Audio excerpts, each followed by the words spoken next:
ಎಲ್ಲರಿಗೂ ಜೈ ಭೀಮ್. ಇವತ್ತು ನಾನು ಬಾಬಾ ಸಾಹೇಬ್ ಅಂಬೇಡ್ಕರ್ ಅವರ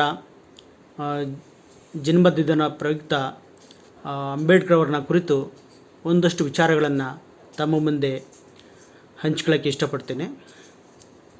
ಬಾಬಾ ಸಾಹೇಬ್ ಅಂಬೇಡ್ಕರ್ ಅವರು 1891 ಏಪ್ರಿಲ್ 14ರಂದು ಮಹಾರಾಷ್ಟ್ರದ ಮಹೌ ಅಂತಕ್ಕಂಥ ಸ್ಥಳದಲ್ಲಿ ಜನಿಸಿದರು. ಅವರ ತಂದೆ ಸುಬೇದಾರ್ ರಾಮ್ಜಿ ಸಕ್ಪಾಲ್ ಮತ್ತು ತಾಯಿ ಭೀಮಾಬಾಯಿ. ಬಾಲ್ಯದಲ್ಲಿ ಬಾಬಾ ಸಾಹೇಬ್ ಅಂಬೇಡ್ಕರ್ ಅವರು ತುಂಬ ಚುರುಕು ಬುದ್ಧಿಯ ಬಾಲಕ ಆಗಿದ್ದರು ಅಂತಕ್ಕಂಥದ್ದು ತಮಗೆಲ್ಲ ಅವರ ಸಂಬಂಧಪಟ್ಟ ಮಹಾನಾಯಕ ಧಾರಾವಾಹಿನ ನೋಡಿದಂಥವ್ರಿಗೆ ಗೊತ್ತೇ ಇದೆ. ಸೊ ಈ ನಿಟ್ಟಿನಲ್ಲಿ ನಾವು ಅವರ ಶಿಕ್ಷಣದ ಬಗ್ಗೆ ತಿಳ್ಕೊಳ್ಳೋದಾದರೆ ಒಂದಷ್ಟು ಇತಿಹಾಸದ ದಾಖಲೆಗಳನ್ನು ನಾವು ತಿಳ್ಕೊಳ್ತಾ ಹೋಗೋದಾದರೆ 1900ರಲ್ಲಿ ಡಾಕ್ಟರ್ ಅಂಬೇಡ್ಕರ್ ಅವರ ಅಂದರೆ ಬಾಲಕ ಭೀಮ್ರಾವ್ ಅವರ ಒಂದು ಪ್ರಾಥಮಿಕ ಶಿಕ್ಷಣ ಪ್ರಾರಂಭ ಆಗುತ್ತೆ. ಸೊ ರತ್ನಗಿರಿ ಜಿಲ್ಲೆಯ ಸತಾರಾ ಅಂತಕ್ಕಂಥ ಸ್ಥಳದಲ್ಲಿ ಬಾಬಾ ಸಾಹೇಬ್ ಅಂಬೇಡ್ಕರ್ ಅವರ ಪ್ರಾಥಮಿಕ ಶಿಕ್ಷಣ ಪ್ರಾರಂಭ ಆಗುತ್ತೆ. ಸೊ ಪ್ರಾಥಮಿಕ ಶಿಕ್ಷಣ ಪ್ರಾರಂಭ ಆದಾಗ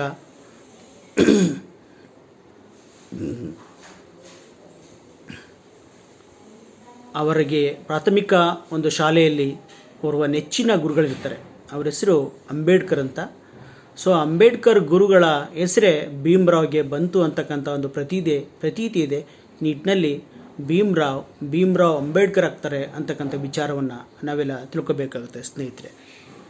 ನೆಕ್ಸ್ಟ್, ತಮ್ಮ ಪ್ರಾಥಮಿಕ ಶಿಕ್ಷಣದ ನಂತರ ಬಾಬಾ ಸಾಹೇಬ್ ಅಂಬೇಡ್ಕರ್ ಅವರ ಕುಟುಂಬ ಸತಾರದಿಂದ ನೆಕ್ಸ್ಟು ಮುಂಬೈಗೆ ಬರ್ತದೆ.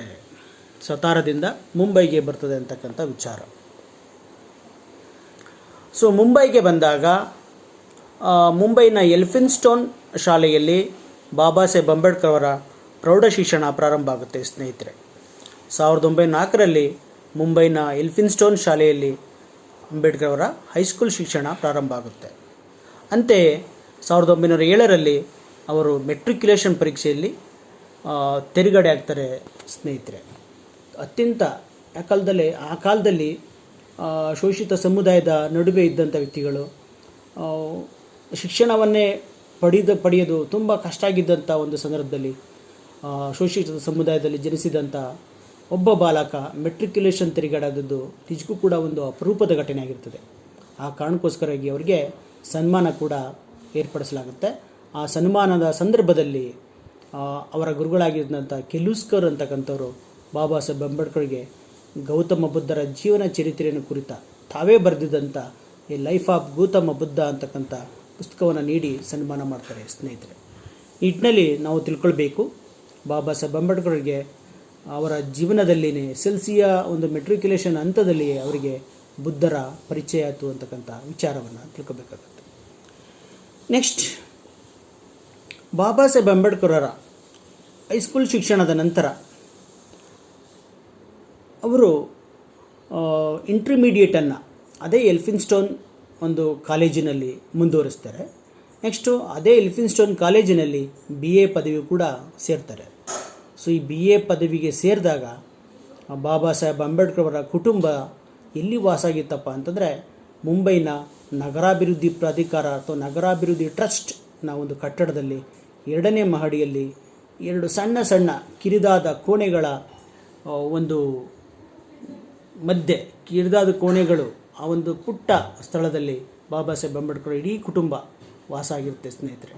ಈ ನಿಟ್ಟಿನಲ್ಲಿ ಅರ್ಥ ಮಾಡ್ಕೋಬೇಕು, ಆ ಒಂದು ಕುಟುಂಬದಲ್ಲಿ 10 ಜನ ಸದಸ್ಯರಿರ್ತಾರೆ, ಜೊತೆಗೆ ಒಂದು ಮೇಕೆ ಮರಿ ಕೂಡ ಇರ್ತದೆ.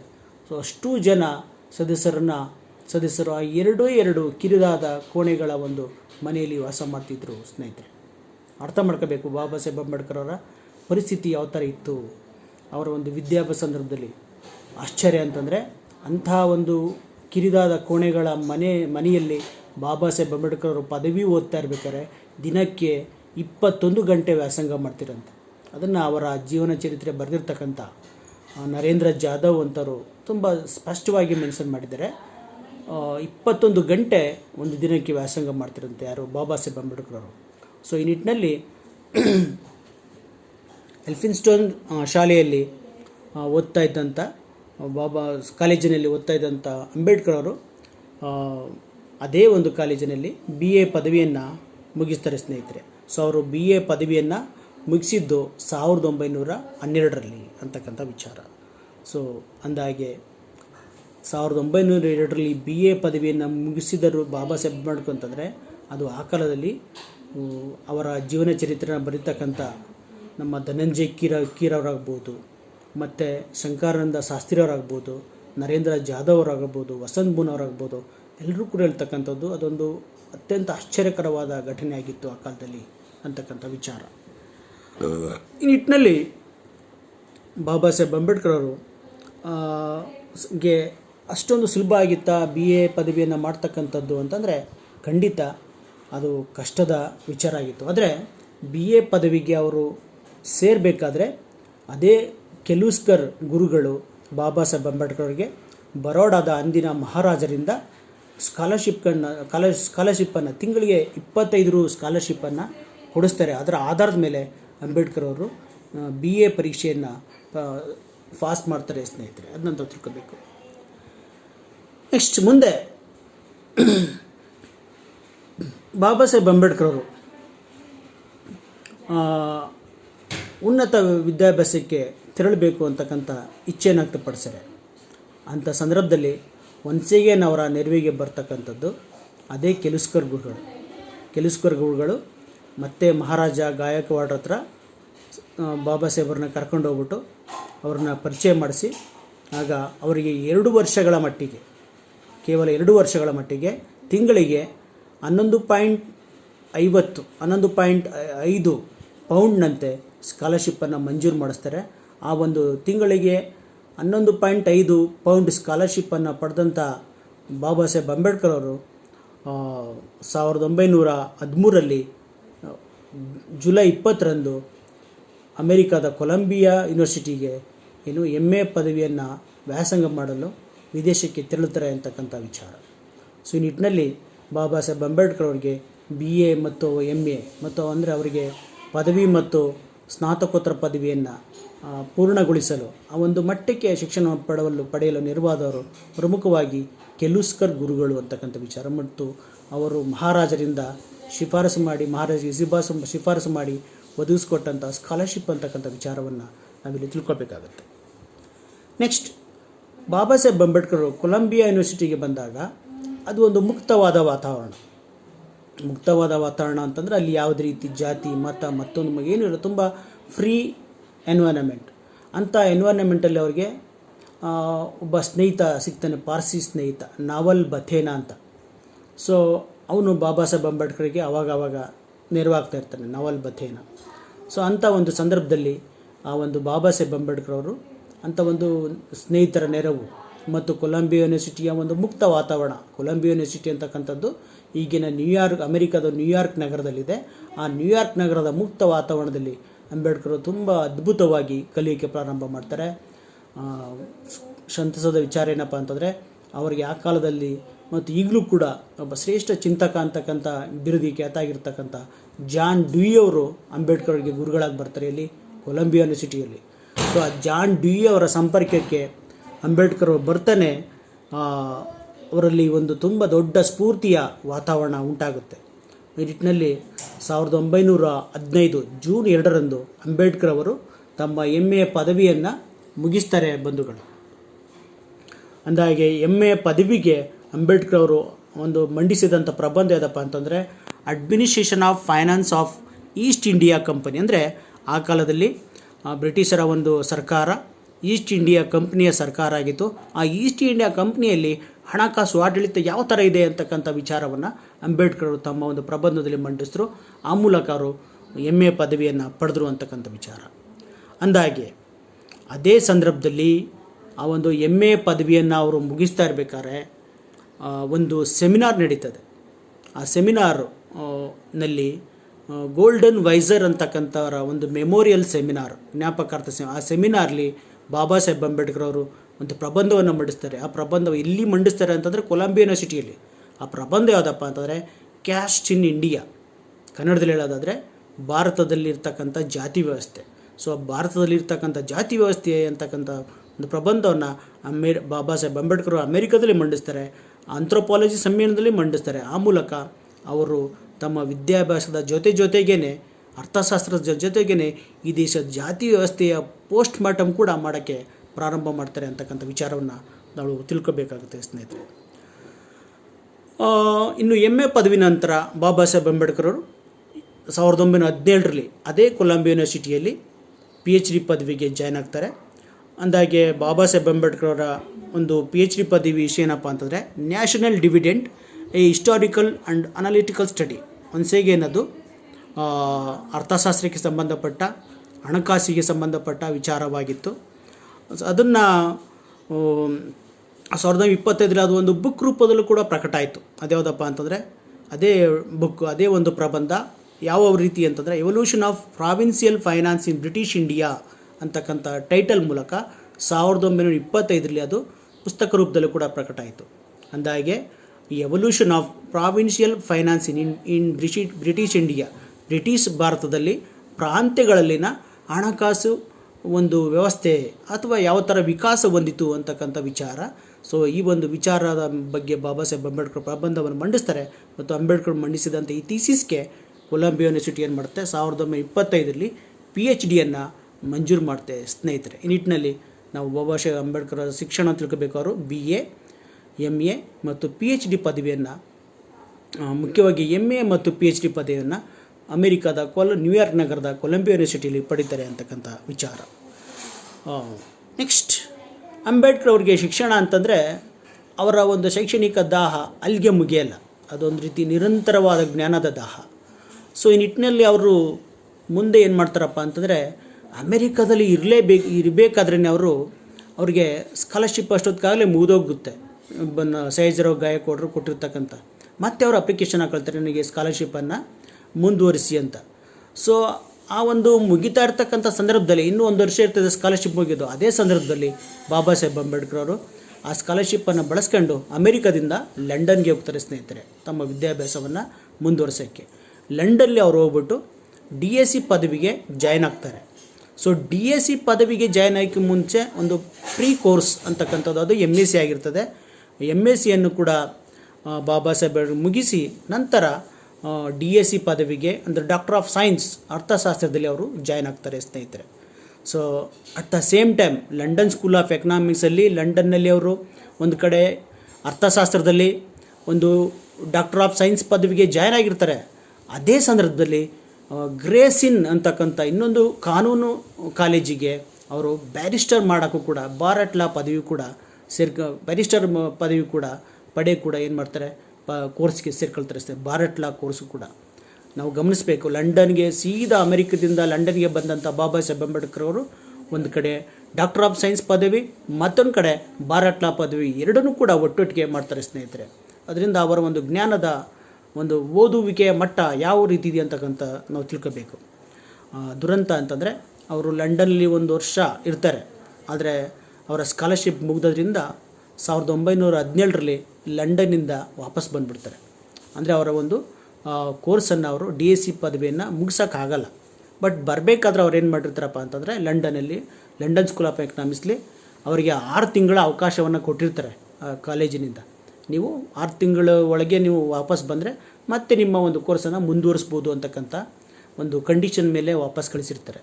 ಆಗ ವಾಪಸ್ ಬಂದ ಬಾಬಾ ಸಾಹೇಬ್ ಅಂಬೇಡ್ಕರ್ ಅವರು ಆ ಒಂದು ಸಂದರ್ಭದಲ್ಲಿ ಅವರು ಅಮೇರಿಕಕ್ಕೆ ಹೋಗೋಕ್ಕಿಂತ ಮೊದಲೇ ಸಯಾಜಿರಾವ್ ಗಾಯಕ್ವಾಡರ ಸಂಸ್ಥಾನ ಜೊತೆ ಒಂದು ಒಪ್ಪಂದ ಮಾಡ್ಕೊಂಡಿರ್ತಾರೆ. ಅಲ್ಲಿರ್ತಕ್ಕಂಥ ಮಂತ್ರಿಗಳ ಜೊತೆ ಏನಪ್ಪ ಅಂತಂದರೆ ತಾವು ಫಾರಿನಿಂದ ಬಂದ ನಂತರ ನಮ್ಮ ಸಂಸ್ಥಾನದಲ್ಲೇ ಕೆಲಸ ಮಾಡಬೇಕು ಅಂತಕ್ಕಂಥ ವಿಚಾರ. ಸೊ ಆಗ ಸೀದಾ ಬಾಬಾ ಸಾಹೇಬ್ ಅಂಬೇಡ್ಕರ್ ಬರೋಡ ಸಂಸ್ಥಾನಕ್ಕೆ ಹೋಗ್ತಾರೆ. ಬರೋಡದಲ್ಲಿ ಮಿಲಿಟರಿ ಸೆಕ್ರೆಟರಿಯಾಗಿ ಮಂತ್ರಿಯ ಸ್ಥಾನ ಅದು ಮಿಲಿಟರಿ ಸೆಕ್ರೆಟರಿ, ಸೈನ್ಯದ ಒಂದು ಕಾರ್ಯದರ್ಶಿಯಾಗಿ ಒಂದು ಉನ್ನತ ಹುದ್ದೆಯನ್ನು ಅಲಂಕರಿಸ್ತಾರೆ. ದುರಂತ ಅಂತಂದರೆ ಅವರಿಗೆ ಅಲ್ಲಿ ಅನ್ಟಚಬಿಲಿಟಿಯ ತೀವ್ರ ಒಂದು ಪರಿಣಾಮ, ತೀವ್ರವಾದ ಘಟನೆಗಳು ಅವರಿಗೆ ಕಾಡ್ತವೆ. ಯಾವ ಪರಿಯಪ್ಪ ಅಂತಂದರೆ ಅವ್ರಿಗೆ P1 ಅವ್ರ ಎದುರಿಗೆ ಫೈಲ್ ತಗೊಬಂದು ಕೊಡಲ್ಲ, ತೂದು ಎಸಿತಾನೆ ಒಬ್ಬ P1 ಒಬ್ಬ ಮಿಲಿಟರಿ ಕಾರ್ಯದರ್ಶಿ ಸೆಕ್ರೆಟರಿಗೆ ತೂದು ಎಸಿತಾನೆ ಫೈಲ್ನ. ಹತ್ರ ಒಬ್ಬ ಅಸ್ಪೃಶ್ಯ ಕಾರ್ಯದರ್ಶಿ ಬಂದಿದ್ದಾನೆ. ಅದೇ ಥರ ಅಂಬೇಡ್ಕರ್ ಅವರು ಬಾಡಿಗೆ ಮನೆ ಹುಡುಕ್ತಾರೆ ಬರೋಡದಲ್ಲಿದ್ದಾಗ, ಬಾಡಿಗೆ ಮನೆ ಸಿಗಲ್ಲ. ಕೊನೆಗೆ ಏನು ಮಾಡ್ತಾರಪ್ಪ ಅಂತಂದರೆ ಬಾಬಾ ಸಾಹೇಬ್ ಅಂಬೇಡ್ಕರ್ ಅವರು ಒಂದು ಸುಳ್ಳು ಹೆಸರು ಹೇಳ್ಕೊತಾರೆ. ತನ್ನ ಹೆಸರನ್ನ ಅಂಬೇಡ್ಕರ್ ಅಂತಕ್ಕಂಥ, ಭೀಮ್ರಾವ್ ಅಂಬೇಡ್ಕರ್ ಅಂತಕ್ಕಂಥ ಹೆಸರನ್ನ ಔಸಿ ಅಡಲ್ಜಿ ಸೊರಾಬ್ಜಿ ಅಂತಕ್ಕಂಥ ಒಂದು ಪಾರ್ಸಿ ಹೆಸರನ್ನು ಅದಕ್ಕೆ ಇಟ್ಕೊಂಡು ಅವರೇನು ಮಾಡ್ತಾರೆ, ಒಂದು ತಮ್ಮ ಬಾಡಿಗೆ ಮನೆಯನ್ನು ಹುಡುಕ್ತಾರೆ. ಆದರೆ ಬಾಡಿಗೆ ಮನೆ ಹುಡುಕಿದಾಗ ಅವರು ಆಫೀಸ್ಗೆ ಹೋಗಿರ್ಬೇಕಾದ್ರೆ ಅಷ್ಟೊತ್ತಾಗಲೇ ಎಲ್ಲ ಗೊತ್ತಾಗಿರುತ್ತೆ. ಒಬ್ಬ ಮಹಾರ್ ವ್ಯಕ್ತಿ ಬರೋಡ ಸಂಸ್ಥಾನಕ್ಕೆ ಕೆಲಸಕ್ಕೆ ಸೇರ್ಕೊಂಡಿದ್ದಾರೆ ಮತ್ತು ಅವ್ರು ಇಲ್ಲೆಲ್ಲೋ ಬರೋಡದಲ್ಲಿ ಮನೆಯನ್ನು ಮಾಡ್ಕೊಂಡಿದ್ದಾರೆ ಅಂತಕ್ಕಂಥ ಸುದ್ದಿ ಅಷ್ಟೊತ್ತಾಗಲೇ ಹರಡಿರುತ್ತೆ. ಸೊ ಹರಡಿದಾಗ ಆ ಕಾರಣಕ್ಕೋಸ್ಕರಾಗಿ ರಾತ್ರಿ ಏನು ಮಾಡ್ತಾರಪ್ಪ ಅಂದರೆ ಬಾಬಾ ಸಾಹೇಬ್ ಅಂಬೇಡ್ಕರ್ ಉಳ್ಕೊಂಡಿದ್ದಂಥ ಮನೆಗೆ ಸೋ ಕಾಲ್ಡ್ ಅಪ್ಪರ್ ಕಾಸ್ಟ್ ಜನ ಬಂದು ದಾಳಿ ಮಾಡ್ತಾರೆ. ದೊಣ್ಣೆ ಕಲ್ಲು ತಗೊಬಂದು ದಾಳಿ ಮಾಡ್ತಾರೆ. ದಾಳಿ ಮಾಡಿಬಿಟ್ಟು ಮನೆ ಖಾಲಿ ಮಾಡಿ ಅಂತಕ್ಕಂಥ ಎಚ್ಚರಿಕೆಯನ್ನು ಕೊಟ್ಟು ದೊಣ್ಣೆ ಮತ್ತು ಕಲ್ಲಿಂದ ಒಡೆಗೆ ಬರ್ತಾರೆ. ಆಗ ಅಂಬೇಡ್ಕರ್ ಅವರು ಅಕ್ಷರಶಃ ಅವ್ರನ್ನ ಕೈ ಮುಗಿದು ಕೇಳ್ತಾರೆ, ನನಗೆ ಒಂದು ರಾತ್ರಿ ಒಂದು ದಿನ ಅವಕಾಶ ಕೊಡಿ ಅಂದಾಗ ಆಗ ಅವಕಾಶ ಕೊಡ್ತಾರೆ. ಆಗ ಅವಕಾಶ ಕೊಟ್ಟಾಗ ಅವರು ಸೀದಾ ತಮ್ಮ ಒಂದು ಮಿಲಿಟರಿ ಕಾರ್ಯದರ್ಶಿ ಹುದ್ದೆಗೆ ರಾಜೀನಾಮೆ ಕೊಟ್ಬಿಟ್ಟು ತಮ್ಮ ಒಂದು ಲಗ್ಗೇಜನ್ನ ತಗೊಂಡು ರೈಲ್ವೆ ಸ್ಟೇಷನ್ಲಿ ತಂದು ಇಟ್ಬಿಟ್ಟು ಗಳಗಳ ಅಂತ ಗೋಳು ಅಂತ ಹೇಳ್ತಾರೆ. ಅದರಿಂದ ಈ ಥರ ನಾವು ತಿಳ್ಕೊಬೇಕಾದೇನಪ್ಪ ಅಂತಂದರೆ ಬಾಬಾ ಸಾಹೇಬ್ ಅಂಬೇಡ್ಕರ್ ಅವರು ಒಬ್ಬ ಅತ್ಯಂತ ಒಂದು ಸೈನ್ಯದ ಕಾರ್ಯದರ್ಶಿ ಸೆಕ್ರೆಟ್ರಿ. ಇವತ್ತು ನಾವು ಏನು ಇಲಾಖೆಗಳಿ ಜನರಲ್ ಸೆಕ್ರೆಟ್ರಿ, ಕಮಿಷನರು ಅಂತಕ್ಕಂಥ ವಿಚಾರ ಹೇಳ್ತೀವಿ, ಅಷ್ಟೊಂದು ಉನ್ನತವಾದ ಹುದ್ದೆಯಲ್ಲಿ ಸೇರ್ಕೊಂಡಿದ್ರು ಕೂಡ ಅವ್ರನ್ನ ಅಸ್ಪೃಶ್ಯತೆ ಯಾವ ಥರ ಕಾಡ್ತು ಅಂತಕ್ಕಂಥ ವಿಚಾರ ಸ್ನೇಹಿತರೆ. ಆಗ ಸೀದಾ ಅವರು ವಾಪಸ್ ಬಾಂಬೆಗೆ ಬರ್ತಾರೆ ಸ್ನೇಹಿತರೆ. ಬಂದಾಗ ಅವರು ಮತ್ತೆ ಡಿಸೈಡ್ ಮಾಡ್ತಾರೆ, ಇಲ್ಲ ನಾನು I want to continue my education again ಅಂತಕ್ಕಂಥ ವಿಚಾರವನ್ನು ಅವರು ಮಾಡ್ತಾರೆ. ಸೊ ಆ ವಿಚಾರವನ್ನು ಮಾಡಿ ಮತ್ತೆ ಅವರು 1920ರಲ್ಲಿ ಲಂಡನ್ಗೆ ತೆರಳ್ತಾರೆ ಸ್ನೇಹಿತರೆ. 3 ಅಂದರೆ 1917ರಲ್ಲಿ ಬರ್ತಾರೆ. ಸೊ ಅದರ ನಂತರ 1920ರಲ್ಲಿ ಲಂಡನ್ಗೆ ತೆರಳ್ತಾರೆ ಸ್ನೇಹಿತರೆ. ಸೊ ಲಂಡನ್ಗೆ ಅವರು ವಾಪಸ್ ಬಂದ ನಂತರ ಆ ಒಂದು ಏನು ಅವರು ಯಾವುದು DSc ಪದವಿಗೆ ರಿಜಿಸ್ಟರ್ ಆಗಿದ್ದರು, evolution of provincial finance in British India ಅಂತಕ್ಕಂಥ ವಿಚಾರ, ಅದನ್ನು ಆ ಒಂದು PhD ಆ DSc ಪದವಿಯನ್ನು ಅವರು ಕಂಟಿನ್ಯೂ ಮಾಡ್ತಾರೆ ಸ್ನೇಹಿತರೆ. ಅಟ್ ದ ಸೇಮ್ ಟೈಮ್ ಆ ಒಂದು DSc ಪದವಿಗೆ ಅದನ್ನು ಅವರು DSc ಪದವಿಯ ಒಂದು ಪ್ರಾವಿನ್ಷಿಯಲ್ ಒಂದು ಏನು ಹಣಕಾಸು ವ್ಯವಸ್ಥೆ, ಪ್ರಾಂತೀಯ ಹಣಕಾಸು ವ್ಯವಸ್ಥೆ ಒಂದು ಅಧ್ಯಯನದ ಒಂದು ಆ ಟೈಟಲ್ನ ಥೀಸಿಸನ್ನು ಅವರು ಪ್ರಾಬ್ಲಮ್ ಆಫ್ ರೂಪಾಯಿ ಸಮಸ್ಯೆ ಅಂತಕ್ಕಂಥ ರೂಪದಲ್ಲಿ, ಪುಸ್ತಕದ ರೂಪದಲ್ಲೂ ಕೂಡ ಪ್ರಕಟ ಮಾಡ್ತಾರೆ. ಸೊ ಪ್ರಕಟ ಮಾಡಿದಾಗ 1900 ಪ್ರಕಟ ಮಾಡ್ತಾರೆ.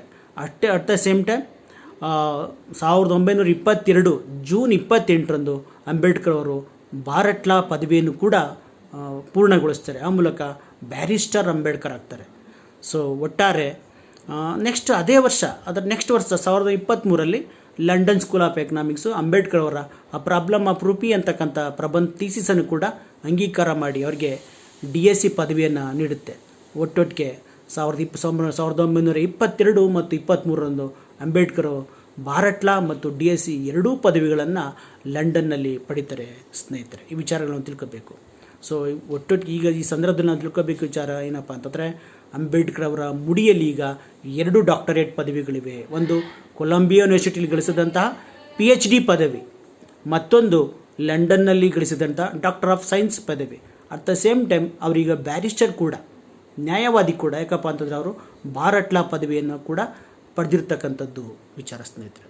ಸೊ ಈ ನಿಟ್ಟಿನಲ್ಲಿ ಹೇಳೋದಾದರೆ ಅಂಬೇಡ್ಕರ್ ಅವರು ತಮ್ಮ ಒಂದು ಔಪಚಾರಿಕ ಶಿಕ್ಷಣವನ್ನು MA, PhD, DSc ಮತ್ತು ಭಾರತ್ ಲಾ ಈ 4 ಪದವಿಗಳನ್ನು ಪಡೆಯುವುದರ ಮೂಲಕ ತಮ್ಮ ಔಪಚಾರಿಕ ಶಿಕ್ಷಣವನ್ನು ಕೊನೆಗೊಳಿಸಿ ಭಾರತಕ್ಕೆ ಮರಳುತ್ತಾರೆ ಸ್ನೇಹಿತರೆ.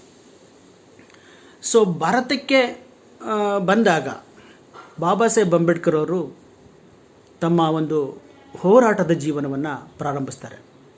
ಬದುಕಿಗಾಗಿ ಅವರು ಗೌರ್ಮೆಂಟ್ ಲಾ ಕಾಲೇಜಿನಲ್ಲಿ ಒಂದು ಪ್ರೊಫೆಸರ್ ಹುದ್ದೆಯನ್ನು ಅಲಂಕರಿಸ್ತಾರೆ. ಅಟ್ ದ ಸೇಮ್ ಟೈಮ್ ತಮ್ಮ ಹೋರಾಟದ ಜೀವನವನ್ನು ಕೂಡ 1923ರಲ್ಲಿ ಅವರು 23-24 ಸಂದರ್ಭದಲ್ಲಿ ಪ್ರಾರಂಭಿಸ್ತಾರೆ ಸ್ನೇಹಿತರೆ. ಪ್ರಶ್ನೆ ಏನಪ್ಪ ಅಂತಂದರೆ, ಬಾಬಾ ಸಾಹೇಬ್ ಅಂಬೇಡ್ಕರ್ ಅವರು ಏನು ಶಿಕ್ಷಣವನ್ನು ಪಡೆದ ತಕ್ಷಣ ಹೋರಾಟಕ್ಕೆ ಬಂದ್ರ? ಖಂಡಿತ ಇಲ್ಲ. ಶಿಕ್ಷಣವನ್ನು ಪಡೀತಾ ಇದ್ದಾಗಲೇ, ನಾನು ಆಗಲೇ ಹೇಳಿದೆ, ಬಾಬಾ ಸಾಹೇಬ್ ಅಂಬೇಡ್ಕರ್ ಅವರು 1916ರಲ್ಲಿ ಕೊಲಂಬಿಯಾ ಯೂನಿವರ್ಸಿಟಿಯಲ್ಲಿ ಕ್ಯಾಸ್ಟ್ ಇನ್ ಇಂಡಿಯಾ, ಭಾರತದಲ್ಲಿನ ಜಾತಿ ವ್ಯವಸ್ಥೆ ಅಂತಕ್ಕಂಥ ಪ್ರಬಂಧವನ್ನು ಮಂಡಿಸಿದ್ರು. ಸೊ ಆ ಮೂಲಕ ತಮ್ಮ ಬರಹದಲ್ಲೇ ಅವರು ಹೋರಾಟವನ್ನು ಪ್ರಾರಂಭ ಮಾಡಿದ್ರು ಅಂತಕ್ಕಂಥ ವಿಚಾರ. ಸೊ ಹಾಗೆ ಮತ್ತು ಅದೇ ಸಂದರ್ಭದಲ್ಲಿ ನಾವು ಇಲ್ಲಿ ಮತ್ತೊಂದು ವಿಚಾರವನ್ನು ತಿಳ್ಕೋಬೇಕು. ನಾನು ಆಗಲೇ ಹೇಳಿದ್ದೆ, 1917ರಲ್ಲಿ ಅಂಬೇಡ್ಕರ್ ವಾಪಸ್ ಬಂದಿದ್ದರು ಭಾರತಕ್ಕೆ, ಮತ್ತು 1920 ತನಕ 3 ವರ್ಷ ಭಾರತದಲ್ಲೇ ಇದ್ದರು. ಸೊ ಆ ಭಾರತದಲ್ಲೇ ಇದ್ದಾಗ ಒಂದು ಆಯೋಗ ಬರ್ತದೆ 1919ರಲ್ಲಿ ಭಾರತಕ್ಕೆ ಒಂದು ಆಯೋಗ. ಆ ಆಯೋಗದ ಹೆಸರು ಸೌತ್ ಬರೋ ಆಯೋಗ ಅಂತಕ್ಕಂಥ. ಆ ಆಯೋಗದ ಮುಂದೆ ಬಾಬಾ ಸಾಹೇಬ್ ಅಂಬೇಡ್ಕರ್ ಅವರನ್ನ ಆ ಒಂದು ಬ್ರಿಟಿಷ್ ಆಯೋಗ, ಬ್ರಿಟಿಷರು ಗುರುತಿಸ್ತಾರೆ. ಯಾಕಪ್ಪ ಅಂದರೆ ಅವರು PhD ಮಾಡಿದ್ದಂಥ ವ್ಯಕ್ತಿ. ಅಂಥ ವ್ಯಕ್ತಿಯನ್ನು ಬ್ರಿಟಿಷರು ಗುರುತಿಸಿ ಅವ್ರನ್ನ, ಬಾಬಾ ಸಾಹೇಬ್ ಅಂಬೇಡ್ಕರನ್ನ ಆ ಸೌತ್ ಬರೋ ಆಯೋಗದ ಮುಂದೆ ಸಾಕ್ಷಿ ಹೇಳೋಕ್ಕೆ ಬ್ರಿಟಿಷರು ಕರೀತಾರೆ. ಆ ಸೌತ್ ಬರೋ ಆಯೋಗ ಅಂತಕ್ಕಂಥದ್ದು ಮತದಾನದ ಹಕ್ಕಿಗೆ ಸಂಬಂಧಪಟ್ಟ ಒಂದು ಆಯೋಗ. ಸೊ ಆ ಒಂದು ಸಂದರ್ಭದಲ್ಲಿ ಬಾಬಾ ಸಾಹೇಬ್ ಅಂಬೇಡ್ಕರ್ ಸೌತ್ ಬರೋ ಆಯೋಗದ ಮುಂದೆ ಸಾಕ್ಷಿಯನ್ನು ನುಡಿತಾರೆ. ನೆಕ್ಸ್ಟ್ ಅದೇ ಸಂದರ್ಭದಲ್ಲಿ 1920 ಜನವರಿ 31ರಂದು ಒಂದು ಸಮ್ಮೇಳನ ನಡೆಯುತ್ತೆ, ಶೋಷಿತ ಸಮುದಾಯಗಳ ಸಮ್ಮೇಳನ. ಆ ಸಮ್ಮೇಳನದಲ್ಲಿ ಸಭೆಯ ಅಧ್ಯಕ್ಷತೆಯನ್ನು ವಹಿಸಿದ್ದಂಥವರು ಕೊಲ್ಲಾಪುರದ ಸುಪ್ರಸಿದ್ಧ ಸಾಮಾಜಿಕ ನ್ಯಾಯವಾದಿ ಅರಸು ಆದಂಥ ಶಾಹು ಮಹಾರಾಜರವರು. ಆ ಒಂದು ಸಮ್ಮೇಳನದಲ್ಲಿ ಶಾಹು ಮಹಾರಾಜರವರು ಇಡೀ ಸಭೆಗೆ ಬಾಬಾ ಸಾಹೇಬ್ ಅಂಬೇಡ್ಕರ್ನ ಪರಿಚಯ ಮಾಡ್ತಾರೆ.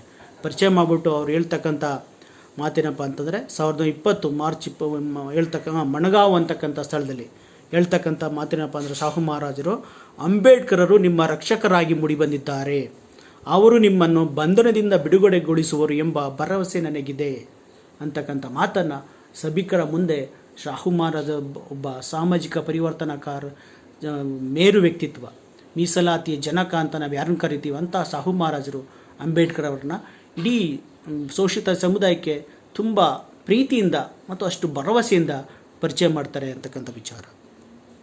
ನೆಕ್ಸ್ಟ್ 1924ರಲ್ಲಿ ಅಂದರೆ ಬಾಬಾ ಸಾಹೇಬ್ ಅಂಬೇಡ್ಕರ್ ಅವರು ಲಂಡನ್ನಿಂದ DSc ಮತ್ತು ಬ್ಯಾರಿಸ್ಟರ್ ಪದವಿಗಳನ್ನು ಪಡೆದು ವಾಪಸ್ ಬಂದ ನಂತರ ತಮ್ಮ ಮುಂಬೈನ ಹೈಕೋರ್ಟ್ನಲ್ಲಿ ಅವರು ತಮ್ಮ ವಕೀಲ ವೃತ್ತಿಯೂ ಕೂಡ ನೋಂದಣಿಯನ್ನು ಮಾಡ್ಕೊಳ್ತಾರೆ. ಸೊ ಹಾಗೆ ವಕೀಲ ವೃತ್ತಿಯನ್ನು ನೋಂದಣಿ ಮಾಡ್ಕೊಂಡು ಅಂದರೆ ತಮ್ಮ ಲಾ ಪ್ರಾಕ್ಟೀಸನ್ನು ಪ್ರಾರಂಭ ಮಾಡ್ತಾರೆ. ಪ್ರಾಕ್ಟೀಸ್ ಮಾಡ್ತಾ ಅವರು ಅಟ್ ದ ಸೇಮ್ ಟೈಮ್ ತಾವು ಏನು ಜಾತಿ ವ್ಯವಸ್ಥೆನ ಪ್ರಶ್ನೆ ಮಾಡಿದ್ರು, ಹಿಂದೂ ಜಾತಿ ವ್ಯವಸ್ಥೆನ ಆ ಪ್ರಶ್ನೆ ಮಾಡಿ ತನ್ನ ಸಮುದಾಯಗಳ ಪರ ಹೋರಾಟಕ್ಕೂ ಕೂಡ ಧುಮುಕ್ತಾರೆ ಅಂತಕ್ಕಂಥ ವಿಚಾರ. ಸೊ ಈ ನಿಟ್ಟಿನಲ್ಲಿ 1924 ಮಾರ್ಚ್ 9ರಂದು ಬಹಿಷ್ಕೃತ ಹಿತಕಾರಣಿ ಸಭಾ ಅಂತಕ್ಕಂಥ ಸಂಘಟನೆಯನ್ನು ಬಾಬಾ ಸಾಹೇಬ್ ಅಂಬೇಡ್ಕರ್ ಅವರು ಪ್ರಾರಂಭ ಮಾಡ್ತಾರೆ. ಹಾಗಿದ್ರೆ ಆ ಬಹಿಷ್ಕೃತ ಹಿತಕಾರಣಿ ಸಭೆಯ ಉದ್ದೇಶ ಏನಾಗಿತ್ತು ಅಂತಂದರೆ ಎಜುಕೇಟ್, ಅಜಿಟೇಟ್, ಆರ್ಗನೈಸ್, ಅಂದರೆ ಶಿಕ್ಷಣ ಪಡೆಯಿರಿ, ಸಂಘಟಿತರಾಗಿ ಮತ್ತು ಹೋರಾಟ ಮಾಡಿ ಅಂತಕ್ಕಂಥ ವಿಚಾರ. ಸೊ ಈ ನಿಟ್ಟಿನಲ್ಲಿ ಆ ಬಹಿಷ್ಕೃತಿ ಹಿತಕಾರಣಿ ಸಭಾದ ಅಡಿಯಲ್ಲಿ ಅಂಬೇಡ್ಕರ್ ಅವರು ಮತ್ತು ಅವರ ಅನುಯಾಯಿಗಳು ಒಂದು ಗ್ರಂಥಾಲಯ, ಲೈಬ್ರರಿಯನ್ನು ಪ್ರಾರಂಭ ಮಾಡ್ತಾರೆ. ಹಾಗೆ ಒಂದು ಹಾಸ್ಟೆಲನ್ನು ಕೂಡ ಪ್ರಾರಂಭ ಮಾಡ್ತಾರೆ ಸ್ನೇಹಿತರೆ. ಸೊ ಆ ಮೂಲಕ ಮುಖ್ಯವಾಗಿ ನಮ್ಮ ಉದ್ದೇಶ ಏನಾಗಿರಬೇಕು, ಶಿಕ್ಷಣ, ಆದ್ದರಿಂದ ಓದಬೇಕು ಮತ್ತು ಮಕ್ಕಳಿಗೆ ಓದುವುದಕ್ಕೆ ಆಶ್ರಯತಾಣ ಬೇಕು ಅಂತಕ್ಕಂಥ ನಿಟ್ಟಿನಲ್ಲಿ ಒಂದು ಹಾಸ್ಟೆಲ್ ಮತ್ತು ಓದುವ ನಿಟ್ಟಿನಲ್ಲಿ ಲೈಬ್ರರಿಯನ್ನು ಪ್ರಾರಂಭ ಮಾಡ್ತಾರೆ ಸ್ನೇಹಿತರೆ. ಬಹಿಷ್ಕೃತಿ ಹಿತಕಾರಣಿ ಸಭಾ ಮಾಡಿದಂಥ ಸಂದರ್ಭದಲ್ಲೇ ಬಾಬಾ ಸಾಹೇಬ್ ಅಂಬೇಡ್ಕರ್ ಅವರು ಒಂದು ಪತ್ರಿಕೆಯನ್ನು ಕೂಡ ಪ್ರಾರಂಭ ಮಾಡ್ತಾರೆ. ಆ ಪತ್ರಿಕೆಗೆ ನೆರವಾದವರು ಯಾರಪ್ಪ ಅಂತಂದರೆ ಶಾಹು ಮಹಾರಾಜರು ಅಂತಕ್ಕಂಥ ವಿಚಾರ. ಸೊ ಆ ಪತ್ರಿಕೆ ಯಾವುದಪ್ಪ ಅಂತಂದರೆ ಅಂಬೇಡ್ಕರ್ ಅವರು ಪ್ರಾರಂಭಿಸಿದ ಮೊದಲ ಪತ್ರಿಕೆ 1920ರಲ್ಲಿ ಮೂಕನಾಯಕ. ಆ ಮೂಕನಾಯಕ ಪತ್ರಿಕೆಗೆ ಫಂಡ್ ಕೊಟ್ಟವರು ಕೊಲ್ಲಾಪುರದ ಶಾಹು ಮಹಾರಾಜರವರು. ಅದು ಮರಾಠಿ ಭಾಷೆಯ ಪತ್ರಿಕೆಯಾಗಿತ್ತು. ಸೊ ಈ ನಿಟ್ಟಿನಲ್ಲಿ ಒಂದು ಕಡೆ ಬಹಿಷ್ಕೃತ ಹಿತಕಾರಣಿ ಸಭಾದ ಮೂಲಕ ಹೋರಾಟ 1924ರಲ್ಲಿ ಜೊತೆಗೆ ಮೂಕನಾಯಕ ಪತ್ರಿಕೆ ಮೂಲಕ ತಮ್ಮ ಚಟುವಟಿಕೆಗಳನ್ನು ಜನಗಳಿಗೆ ತಲುಪಿಸ್ತಕ್ಕಂಥ ಕೆಲಸವನ್ನು ಅಂಬೇಡ್ಕರ್ ಅವರು ಮಾಡ್ತಾರೆ ಸ್ನೇಹಿತರೆ. ನೆಕ್ಸ್ಟ್ ಹೀಗೆ ಮಾಡ್ತಾ 1927ರಲ್ಲಿ ಒಂದು ದೊಡ್ಡ ಸತ್ಯಾಗ್ರಹ ನಡೆಯುತ್ತೆ, ಒಂದು ದೊಡ್ಡ ಚಳುವಳಿ. ಒಂದು ಚಳುವಳಿ ಯಾವುದಪ್ಪ ಅಂತಂದರೆ ಮಹಾಡ್ ನಗರದಲ್ಲಿ ಇದ್ದಂಥ ಚೌಡರ್ ಕೆರೆ ಅಂತಕ್ಕಂಥ ಆ ಕೆರೆಯ ನೀರನ್ನು ಕುಡಿತಕ್ಕಂಥ ಚಳುವಳಿ. ಯಾಕೆ ಆ ಚಳುವಳಿ ನಡೆಯುತ್ತೆ ಅಂತಂದರೆ ಮಹಾಡ್ ನಗರದ ಮುನ್ಸಿಪಾಲ್ಟಿ ಒಂದು ಆದೇಶವನ್ನು ಹೊರಡಿಸಿರುತ್ತೆ. ಆದೇಶ ಏನಪ್ಪ ಅಂತಂದರೆ ಆದೇಶದಲ್ಲಿ ಅಸ್ಪೃಶ್ಯರು ಆ ಒಂದು ಕೆರೆ ನೀರನ್ನು ಕುಡಿಯುವ ಹಾಗಿಲ್ಲ ಅಂತಕ್ಕಂಥ ಆದೇಶ. ಸೊ ಈ ನಿಟ್ಟಿನಲ್ಲಿ ಬಾಬಾ ಸಾಹೇಬ್ ಅಂಬೇಡ್ಕರ್ಗೆ ಸಹಜವಾಗಿ ಸಿಟ್ಟತ್ತಿ ಅದ್ರ ವಿರುದ್ಧ ಒಂದು ಉಗ್ರವಾದ ಒಂದು ಹೋರಾಟವನ್ನು ಬಾಬಾ ಸಾಹೇಬ್ ಅಂಬೇಡ್ಕರ್ ಮಾಡ್ತಾರೆ. ಅದೇ ಚೌಡರ್ಕೆರೆ ನೀರು ಕುಡಿತಕ್ಕಂಥ ಸತ್ಯಾಗ್ರಹ. ಅದು ನಡೆದದ್ದು 1927ರಲ್ಲಿ. ನಾವು ಗಮನಿಸಬೇಕು ಯಾವ ಥರ ಬಾಬಾ ಸಾಹೇಬ್ ಅಂಬೇಡ್ಕರ್ ಜೀವನ ಚರಿತ್ರೆ ಸಾಗ್ತಾ ಬರ್ತಾ ಇದೆ ಅಂತ. ಮೊದಲು ಒಂದು 10 ವರ್ಷ ಅವರು ತುಂಬ ತಮ್ಮ ಶಿಕ್ಷಣಕ್ಕೆ ಕಾನ್ಸಂಟ್ರೇಷನ್ ಮಾಡಿದ್ರು. ನೆಕ್ಸ್ಟ್ 1924ರ ನಂತರ ಅವರ ಹೋರಾಟದ ರೂಪ ತುಂಬ ವೇಗವಾಗಿ ಪಡ್ಕೊಳ್ತಾ ಹೋಗುತ್ತೆ. ಅದರಲ್ಲೂ ಕೂಡ ಚೌಡರ್ಕೆರೆಯ ನೀರಿನ ಕುಡಿತಕ್ಕಂಥ ಸಂದರ್ಭದಲ್ಲಿ ಅದೊಂದು ಉನ್ನತ ಪೀಕ್ ಲೆವೆಲ್ನ ತಲುಪುತ್ತೆ ಅಂತಕ್ಕಂಥ ವಿಚಾರ. ಸೊ ದುರಂತ ಅಂತಂದರೆ ಆ ಸಂದರ್ಭದಲ್ಲಿ ಮಹಾಡ್ ನಗರದಲ್ಲಿ ಸಮ್ಮೇಳನ ನಡೆಯುತ್ತೆ. ಸಮ್ಮೇಳನದಲ್ಲಿ ಸುಮಾರು 10,000 ಜನ ಇರ್ತಾರೆ. ಅದರ ಮಾರನೇ ದಿನ ನಾವೆಲ್ಲ ಹೋಗ್ಬಿಟ್ಟು ಕೆರೆ ನೀರನ್ನ ಕುಡಿಬೇಕು ಅಂತಕ್ಕಂಥ ನಿರ್ಧಾರವನ್ನು ತಗೊಳ್ತಾರೆ. ನಿರ್ಧಾರ ತಗೊಂಡು ನೀರು ಕುಡಿಯೋಕ್ಕೆ ಹೋದಾಗ ಸೋ ಕಾಲ್ಡ್ ಪಟ್ಟಭದ್ರರು, ಮೇಲ್ಜಾತಿ ಹಿಂದೂಗಳು ಬಾಬಾ ಸಾಹೇಬ್ ಅಂಬೇಡ್ಕರ್ ಅವರು ಮತ್ತು ಅವರ ಅನುಯಾಯಿಗಳು ತೀವ್ರತರವಾದ ದಾಳಿಯನ್ನು ಮಾಡ್ತಾರೆ. ಎಲ್ಲ ಸಿಕ್ಕಾಬಟ್ಟೆ ಕಂಡವ್ರಿಗೆ ಹೊಡಿತಾರೆ. ಅಂಬೇಡ್ಕರ್ಗೂ ಕೂಡ ಗಾಯ ಆಗುತ್ತೆ. ಆದರೆ ಬಾಬಾ ಸಾಹೇಬ್ ಅಂಬೇಡ್ಕರ್ ಅವರು ತಾಳ್ಮೆಯಿಂದ ಎಲ್ಲವನ್ನು ಎದುರಿಸ್ತಾರೆ. ಯಾವುದೇ ಕಾರಣಕ್ಕೂ ಕೂಡ ಪ್ರತಿ ದಾಳಿಯಾಗಲಿ ಶಾಂತಿಯನ್ನು ಕದಡ್ತಕ್ಕಂಥ ನಿಟ್ಟಿನಲ್ಲಿ ಯಾವುದೇ ರೀತಿಯ ಕಾರ್ಯನ ಕೊಡೋಲ್ಲ. ಬದಲಿಗೆ ಅವರು ಶಾಂತಿಯುತವಾಗಿರುವಂತೆ ತಮ್ಮ ಅನುಯಾಯಿಗಳಿಗೆ ಸೂಚನೆ ಕೊಟ್ಟು ನೆಕ್ಸ್ಟ್ ಆ ಮೂಲಕ ತಮ್ಮ ಹೋರಾಟವನ್ನು ಶಾಂತಿಯ ಮೂಲಕ ಗಟ್ಟಿಯಾಗಿ ಕಟ್ತಾರೆ ಅಂತಕ್ಕಂಥ ವಿಚಾರವನ್ನು ನಾವಿಲ್ಲಿ ತಿಳ್ಕೋಬೇಕು ಸ್ನೇಹಿತರೆ. ಈ ಮಹಡ್ ಸತ್ಯಾಗ್ರಹ ಅಂದಾಗೆ ನಾವು ತಿಳ್ಕೊಬೇಕಾದೇನಪ್ಪ ಅಂದರೆ ಅದು ನಿಂತೋಗಲ್ಲ. ಅದು ಪ್ರಾರಂಭ ಆಗುತ್ತೆ 27ರಲ್ಲಿ. ಆ ವರ್ಷ ಮಾರ್ಚ್ ತಿಂಗಳಲ್ಲಿ ಪ್ರಾರಂಭ ಆಗುತ್ತೆ. ಆ 1927ರ ಡಿಸೆಂಬರ್ ತಿಂಗಳವರೆಗೂ ಕೂಡ ಆ ಒಂದು ಹೋರಾಟ ನಡೀತಾನೆ ಇರ್ತದೆ. ಅದು ಪೊಲೀಸು, ಕೋರ್ಟು ಎಲ್ಲ ಮಟ್ಟವನ್ನು ಕೂಡ ತಲುಪುತ್ತೆ. ಕೊನೆಗೆ ಬಾಬಾ ಸಾಹೇಬ್ ಅಂಬೇಡ್ಕರ್ಗೆ ತುಂಬ ಬೇಜಾರಾಗುತ್ತೆ. ಯಾವ ಮಟ್ಟಿಗೆಪ್ಪ ಅಂತಂದರೆ ತಮ್ಮ ಹೋರಾಟವನ್ನು ಇನ್ನೂ ಉಗ್ರ ಮಟ್ಟಕ್ಕೆ ಕೊಳ್ತಾರೆ. ಯಾವ ಮಟ್ಟದ ಉಗ್ರ ಮಟ್ಟಕ್ಕೆ ಅಂತಂದರೆ ಬಾಬಾ ಸಾಹೇಬ್ ಅಂಬೇಡ್ಕರ್ ಅವರ ಚಿಂತನೆ ಜಾತಿಯ ಒಂದು ಅಧ್ಯಯನ ಮೂಲಕ ಅವ್ರು ಕಂಡುಕೊಂಡಂಥ ವಿಚಾರ ಏನಪ್ಪ ಅಂತಂದರೆ ಜಾತಿ ವ್ಯವಸ್ಥೆಗೆ ಮೂಲ ಕಾರಣ ವರ್ಣ ವ್ಯವಸ್ಥೆ. ಆ ವರ್ಣ ವ್ಯವಸ್ಥೆಯನ್ನು ಅದಕ್ಕೆ ಒಂದು ಐಡಿಯಾಲಜಿಕಲ್ ಬೇಸ್ ಇರತಕ್ಕಂಥದ್ದು ಯಾವುದು, ಒಂದು ಕೃತಿ. ಆ ಕೃತಿ ಯಾವುದಪ್ಪ ಅಂತಂದರೆ ಮನುಸ್ಮೃತಿ. ಆ ಮನುಸ್ಮೃತಿಯಿಂದಾಗಿ ಜಾತಿ ವ್ಯವಸ್ಥೆ ಸೃಷ್ಟಿಯಾಗಿರ್ತಕ್ಕಂಥದ್ದು. ಮತ್ತು ಮನುಸ್ಮೃತಿ ಜಾತಿ ವ್ಯವಸ್ಥೆಗೆ ಒಂದು ಕಾನೂನಿನ ಚೌಕಟ್ಟನ್ನು ಕೊಟ್ಟಿದೆ. ಈ ಕಾನೂನಿನ ಚೌಕಟ್ಟನ್ನು ಬ್ರೇಕ್ ಮಾಡಬೇಕು, ಆವಾಗ ಮಾತ್ರ ಜಾತಿ ವ್ಯವಸ್ಥೆ ಬ್ರೇಕ್ ಆಗುತ್ತೆ ಅಂತಕ್ಕಂಥ ನಿಟ್ಟಿನಲ್ಲಿ ಚಿಂತಿಸಿದ ಅಂಬೇಡ್ಕರ್ ಅವರು 1927 ಡಿಸೆಂಬರ್ 25ರಂದು ಆ ಮನುಸ್ಮೃತಿಯನ್ನು ಸುಡ್ತಕ್ಕಂಥ ಒಂದು ಕೆಲಸವನ್ನು ಮಾಡ್ತಾರೆ ಸ್ನೇಹಿತರೆ. ಸೊ ಅದನ್ನು ಒಂದು ಬಾಬಾ ಸಾಹೇಬ್ ಮನುಸ್ಮೃತಿ ಸುಟ್ಟಂಥ ಒಂದು ಪ್ರಕ್ರಿಯೆಯನ್ನು ಬಾಬಾ ಸಾಹೇಬ್ ಅಂಬೇಡ್ಕರ್ ಹೋರಾಟದ ಒಂದು ಪ್ರಮುಖ ಘಟ್ಟ ಅಂತ ನಾವು ಪರಿಗಣಿಸ್ಬೋದು. ನೆಕ್ಸ್ಟ್ ಬಾಬಾ ಸಾಹೇಬ್ ಅಂಬೇಡ್ಕರ್ ಅವರು ನಾವು ತಿಳ್ಕೊಬೇಕಾದ ವಿಚಾರ ಏನಪ್ಪ ಅಂತಂದರೆ ಅವರು ಈ ಕಡೆ ಹೋರಾಟವನ್ನು ಮಾಡ್ತಾ ಇದ್ದಂಗೆ ಒಬ್ಬ ಪ್ರಬಲವಾದ ನಾಯಕರಾಗಿ ಇಡೀ ಒಂದು ಶೋಷಿತ ಸಮುದಾಯಗಳ ಸೋಕಾಲ್ಡ್ ಅನ್ಟಚಬಲ್ ಕಮ್ಯುನಿಟಿಗಳ ನಾಯಕರಾಗಿ ಮಹಾರಾಷ್ಟ್ರದಲ್ಲಿ ಹೊಮ್ತಾರೆ. ಸೊ ಮತ್ತು ಅವರ ಮುಡಿಗೆ ಅನೇಕ PhD, DSc, MA, MSc ಪದವಿಗಳು ಕೂಡ ಸೇರ್ಕೊಂಡಿರ್ತದೆ. ಮತ್ತು ಅಷ್ಟೊತ್ತಿಗಾಗಲೇ ಅವರು ಜನನಾಯಕರು ಒಮ್ಮಿರ್ತಾರೆ. ಸೊ ಇದು ಸಹಜವಾಗಿ ಅಂದಿನ ಆಳುವ ಸರ್ಕಾರಗಳನ್ನು ಎಚ್ಚರಿಸಿದಾಗ ಸಹಜವಾಗಿ 1926ರಂದು ಡಾಕ್ಟರ್ ಅಂಬೇಡ್ಕರ್ ಅವರು ಬಾಂಬೆ ವಿಧಾನಸಭೆಗೆ ನಾಮಕರಣಗೊಳ್ತಾರೆ. ಅಂದರೆ ಬಾಂಬೆ ವಿಧಾನಸಭೆಗೆ MLA ಆಗಿ, ಅಥವಾ ಆ ಕಾಲದಲ್ಲಿ ಅದು ಮುಂಬೈ ಲೆಜಿಸ್ಲೇಟಿವ್ ಕೌನ್ಸಿಲ್ ಅಂತ ಕರೀತಿದ್ರು, ಆ ಕೌನ್ಸಿಲ್ ಸದಸ್ಯರಾಗಿ, ಒಂದು ಶಾಸಕಾಂಗದ ಸದಸ್ಯರಾಗಿ ಅವರು 1926ರಲ್ಲಿ ನಾಮಕರಣಗೊಳ್ತಾರೆ ಅಂತಕ್ಕಂಥ ವಿಚಾರ. ಸೊ ಈ ನಿಟ್ಟಿನಲ್ಲಿ ನಾವು ತಿಳ್ಕೊಳ್ಬೇಕಾದಂಥ ವಿಚಾರ ಏನಪ್ಪ ಅಂತಂದರೆ ಬಾಬಾ ಸಾಹೇಬ್ ಅಂಬೇಡ್ಕರ್ ಅವರು ತಮ್ಮ ಜೀವನದಲ್ಲಿ ಶಾಸನ ಸಭೆಯನ್ನು 1926ರಲ್ಲಿ ಪ್ರವೇಶ ಮಾಡಿದ್ರು ಅಂತಕ್ಕಂಥ ವಿಚಾರ. ಪ್ರಶ್ನೆ ಏನಪ್ಪ ಅಂತಂದರೆ ಆ ಕಾಲದಲ್ಲಿ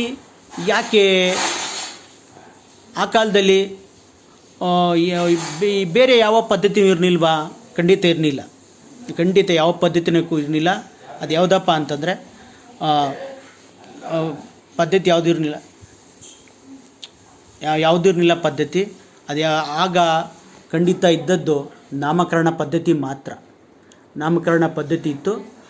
ಈ ನಿಟ್ಟಿನಲ್ಲಿ ನಾವು ತಿಳ್ಕೊಳ್ಬೇಕಾದ ವಿಚಾರ ಏನಪ್ಪ ಅಂತಂದರೆ ಆಗ ಚುನಾವಣೆ ಪದ್ಧತಿ ಇರಲಿಲ್ಲ. ಕೇವಲ ಸದಸ್ಯರನ್ನ ಬ್ರಿಟಿಷ್ ಸರ್ಕಾರ ನಾಮಕರಣ ಮೂಲಕ ಮಾತ್ರ ನಾಮಕರಣ ಮಾಡ್ತಿತ್ತು. ಸೊ ಆ ಕಾರಣಕ್ಕೋಸ್ಕರವಾಗಿ ಅಂಬೇಡ್ಕರ್ ಅವರು ನಾಮಕರಣದ ಮೂಲಕ ಸದಸ್ಯರಾದರು ಅಂತಕ್ಕಂಥ ವಿಚಾರ. ಸೊ ಈ ನಿಟ್ಟಿನಲ್ಲಿ 1926ರಲ್ಲಿ ಪ್ರಪ್ರಥಮವಾಗಿ ಸದಸ್ಯರಾಗಿ ನಾಮಕರಣಗೊಂಡಂಥ ಬಾಬಾ ಸಾಹೇಬ್ ಅಂಬೇಡ್ಕರ್ ಅವರು 1931ರಲ್ಲೂ ಕೂಡ 5 ವರ್ಷಗಳ ನಂತರ ಒನ್ಸ್ ಅಗೇನ್ ಅದೇ ಒಂದು ಮುಂಬೈ ವಿಧಾನ ಪರಿಷತ್ಗೆ ನಾಮಕರಣ ಆಗ್ತಾರೆ ಸ್ನೇಹಿತರೆ.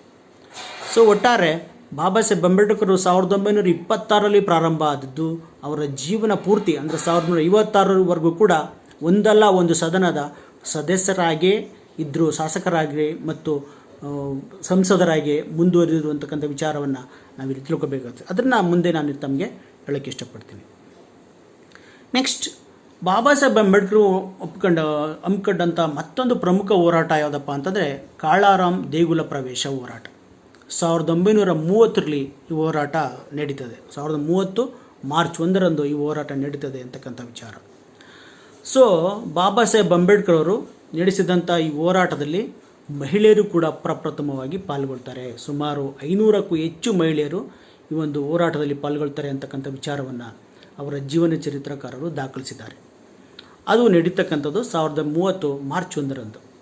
ಆ 1930 ಮಾರ್ಚ್ 1ರಂದು ಸಾವಿರಾರು ಹೋರಾಟಗಾರರು ನಾಸಿಕ್ನ ಕಾಳಾರಾಮ್ ದೇಗುಲ ಕಡೆ ಹೊರಡ್ತಾರೆ, ದೇವಾಲಯ ಕಡೆ ಹೊರಟಾಗ ಅವರಿಗೆ ಪ್ರವೇಶ ಸಾಧ್ಯ ಆಗಲ್ಲ. ಅವ್ರನ್ನ ಜನ ತಡೀತಾರೆ ಮತ್ತು ಅಲ್ಲಿದ್ದಂಥ ಪೊಲೀಸ್ ಬಂದೋಬಸ್ತ್ ವ್ಯವಸ್ಥೆ ಶಾಂತಿ ಕದಡುತ್ತೆ ಅಂತಕ್ಕಂಥ ದೃಷ್ಟಿಯಲ್ಲಿ ತಡೀತಾರೆ. ಆದರೆ ಅಂಬೇಡ್ಕರ್ ಅವರು ಯಾವುದೇ ಕಾರಣಕ್ಕೂ ಕೂಡ ಎದೆಗುಂದಲ್ಲ. ಆ ಸಂದರ್ಭದಲ್ಲಿ ಅವರು ಎಲ್ಲರೂ ಕೂಡ ಹೇಳ್ತಾರೆ, ಯಾಕೆ ಅಂಬೇಡ್ಕರ್ ಅವರು ದೇಗುಲ ಪ್ರವೇಶವನ್ನು ಮಾಡೋಕ್ಕೆ ಹೋರಾಟ ಮಾಡಿದ್ರು, ಅದರಲ್ಲಿ ಏನಾದ್ರು ಅವರಿಗೆ ವಿಶೇಷತೆ ಖಂಡಿತ ಅಂಬೇಡ್ಕರ್ ವಿಚಾರವನ್ನೇ ನಾವು ಇಲ್ಲಿ ಮಾತನ್ನೇ ತಿಳ್ಕೊಳ್ಳೋದಾದರೆ ಅವ್ರು ಹೇಳ್ತಾರೆ, ದೇಗುಲ ಪ್ರವೇಶದಲ್ಲಿ ನಾವೇನು ಸಕ್ಸಸ್ ಕಾಣಲಿಲ್ಲ ಅಂತಂದರೆ ನಾವೇನು ಸತ್ತೋಗಲ್ಲ. ಹಾಗೆ ಪ್ರವೇಶ ಸಿಕ್ಬಿಟ್ಟ ತಕ್ಷಣ ನಾವೇನು ಭಾರಿ ಗ್ರೇಟ್ ಅಜರಾಮರ ಆಗ್ಬಿಟ್ವಿ ಅಂತೇನಲ್ಲ. ನಾವು ದೇಗುಲ ಪ್ರವೇಶದ ಹೋರಾಟಕ್ಕೆ ಇಳಿದಿರೋದು ನಾವು ಕೂಡ ಮನುಷ್ಯರು, ನಮಗೂ ಕೂಡ ಮಾನವ ಹಕ್ಕುಗಳಿವೆ ಅಂತದನ್ನ ತೋರಿಸ್ಕೊಡೋಕ್ಕೋಸ್ಕರ ಅಂತಕ್ಕಂಥ ಮಾತನ್ನು ಅವರು ಆ ಸಂದರ್ಭದಲ್ಲಿ ತುಂಬ ಸ್ಪಷ್ಟವಾಗಿ ಹೇಳ್ತಾರೆ ಸ್ನೇಹಿತರೆ. ಸೊ ಈ ನಿಟ್ಟಿನಲ್ಲಿ ಅವರು ಕಾಳಾರಾಮ್ ದೇಗುಲ ಪ್ರವೇಶ ಹೋರಾಟವನ್ನು ಹಮ್ಮಿಕೊಂಡದ್ದು ಶೋಷಿತ ಸಮುದಾಯಗಳ, ಅಸ್ಪೃಶ್ಯ ಸಮುದಾಯಗಳ ಮಾನವ ಹಕ್ಕುಗಳನ್ನು ಪ್ರತಿಪಾದನೆ ಮಾಡಲು ಅನ್ನೋದನ್ನು ನಾವಿಲ್ಲಿ ತಿಳ್ಕೊಬೇಕಾಗುತ್ತೆ ಬಂಧುಗಳೇ. ನೆಕ್ಸ್ಟ್, ಚೌಡರ್ಕೆರೆ ಹೋರಾಟ ಆಯಿತು, ಕಾಳಾರಾಮ್ ದೇಗುಲ ಪ್ರವೇಶದ ಹೋರಾಟ ಆಯಿತು. At the same time Baba Saheb Ambedkar ಈಗಾಗಲೇ ಮುಂಬೈ ಅಸೆಂಬ್ಲಿಯ ಶಾಸಕರು ಕೂಡ ಆಗಿದ್ದಾರೆ ಅಂತಕ್ಕಂಥ ವಿಚಾರ ನಮಗೆಲ್ಲ ಗೊತ್ತಿರ್ತಕ್ಕಂಥದ್ದು. ಸೊ ಹೀಗೆ ಬಾಬಾ ಸಾಹೇಬ್ ಅಂಬೇಡ್ಕರ್ ಅವರು ಮುಂಬೈ ಅಸೆಂಬ್ಲಿಯಲ್ಲಿ ಸದಸ್ಯರಿದ್ದಾಗ 1927ರಲ್ಲಿ ಒಂದು ಆಯೋಗ ಬರ್ತದೆ, ಅತ್ಯಂತ ಜನಪ್ರಿಯ ಆಯೋಗ, ತಮಗೆಲ್ಲ ಗೊತ್ತು. ಅಂಬೇಡ್ಕರ್ ಅವರ ಜೀವನದಲ್ಲಿ ತುಂಬ ಮಹತ್ವವಾದ ಪಾತ್ರವನ್ನು ನಿಭಾಯಿಸಿದಂಥ ಆಯೋಗ. ಆ ಆಯೋಗ ಯಾವುದಪ್ಪ ಅಂತಂದರೆ ಸೈಮನ್ ಆಯೋಗ. ಜಾನ್ ಸೈಮನ್ ಅಂತಕ್ಕಂಥವರ ನೇತೃತ್ವದಲ್ಲಿ ಬ್ರಿಟನ್ನಿಂದ ಒಂದು ಆಯೋಗ ಬರ್ತದೆ. ಆ ಆಯೋಗ ಯಾಕೆ ಬರ್ತದಪ್ಪ ಅಂದರೆ ಅಲ್ಲಿ ಒಂದು ಕಂಡೀಷನ್ ಇರ್ತದೆ, 10 ವರ್ಷಕ್ಕೊಮ್ಮೆ ಭಾರತದ ಕಾನ್ಸ್ಟಿಟ್ಯೂಷನ್ ಯಾವ ಥರ ಕೆಲಸ ಮಾಡುತ್ತೆ ಅಂತಕ್ಕಂಥ ಪರಿಶೀಲನೆ ಮಾಡಬೇಕು ಅಂತಕ್ಕಂಥ ಒಂದು ಕಂಡೀಷನ್ ಇರ್ತದೆ. ಅದರ ಪ್ರಕಾರ 1919ರಲ್ಲಿ ಮಾಂಟೆಗೋ ಚೆಲ್ಮ್ಸ್ಫರ್ಡ್ ಅಂತಕ್ಕಂಥ ಒಂದು ಕಾಯ್ದೆ ಜಾರಿಯಾಗಿರುತ್ತೆ. ಅದನ್ನು ಪರಿಶೀಲನೆ ಮಾಡೋಕ್ಕೋಸ್ಕರವಾಗಿ ಆ ಸೈಮನ್ ಆಯೋಗ ಬರ್ತದೆ ಸ್ನೇಹಿತರೆ. ಬಂದಾಗ ಬಾಬಾ ಸಾಹೇಬ್ ಅಂಬೇಡ್ಕರ್ ಅವರು 1928ರಲ್ಲಿ ಮೇ 29ರಂದು ಆ ಸೈಮನ್ ಆಯೋಗದ ಮುಂದೆ ಒಂದು ಮನವಿಯನ್ನು ಸಲ್ಲಿಸ್ತಾರೆ. ಆ ಮನವಿಯನ್ನು ಅಸ್ಪೃಶ್ಯರ ಹಕ್ಕುಗಳ ಮ್ಯಾನಿಫೆಸ್ಟೋ ಅಂತ ಕರೀತಾರೆ ಅಂತಕ್ಕಂಥ ವಿಚಾರ. ಒನ್ಸ್ ಅಗೇನ್ ಬಾಬಾ ಸಾಹೇಬ್ ಅಂಬೇಡ್ಕರ್ ಅವರು ಸೈಮನ್ ಆಯೋಗಕ್ಕೆ 1928ರಂದು ಸಲ್ಲಿಸಿದ ಮನವಿಯನ್ನು ಅಸ್ಪೃಶ್ಯರ ಹಕ್ಕುಗಳ ಮ್ಯಾನಿಫೆಸ್ಟೋ ಅಂತ ಈಗಲೂ ಕೂಡ ಕರೀತಾರೆ ಅಂತಕ್ಕಂಥ ವಿಚಾರ. ಯಾಕಪ್ಪ ಅಂತಂದರೆ ಆ 1928ರಲ್ಲಿ ಬಾಬಾ ಸಾಹೇಬ್ ಅಂಬೇಡ್ಕರ್ ಏನು ಮನವಿಯನ್ನು ಸಲ್ಲಿಸಿದ್ರೋ ಈಗಲೂ ಕೂಡ ಜಾರಿ ಇರೋದು, 2021ರಲ್ಲಿ ಈಗಲೂ ಕೂಡ ಜಾರಿಗಿರೋದು ಅದೇ ಒಂದು ವಿಚಾರ ಅಂತಕ್ಕಂಥದ್ದು, ಅದೇ ಒಂದು ವಿಚಾರ ಅಂತಕ್ಕಂಥದ್ದು. ಅದನ್ನು ಪ್ರತಿಯೊಬ್ಬರು ಕೂಡ ತಿಳ್ಕೋಬೇಕು ಸ್ನೇಹಿತರೆ.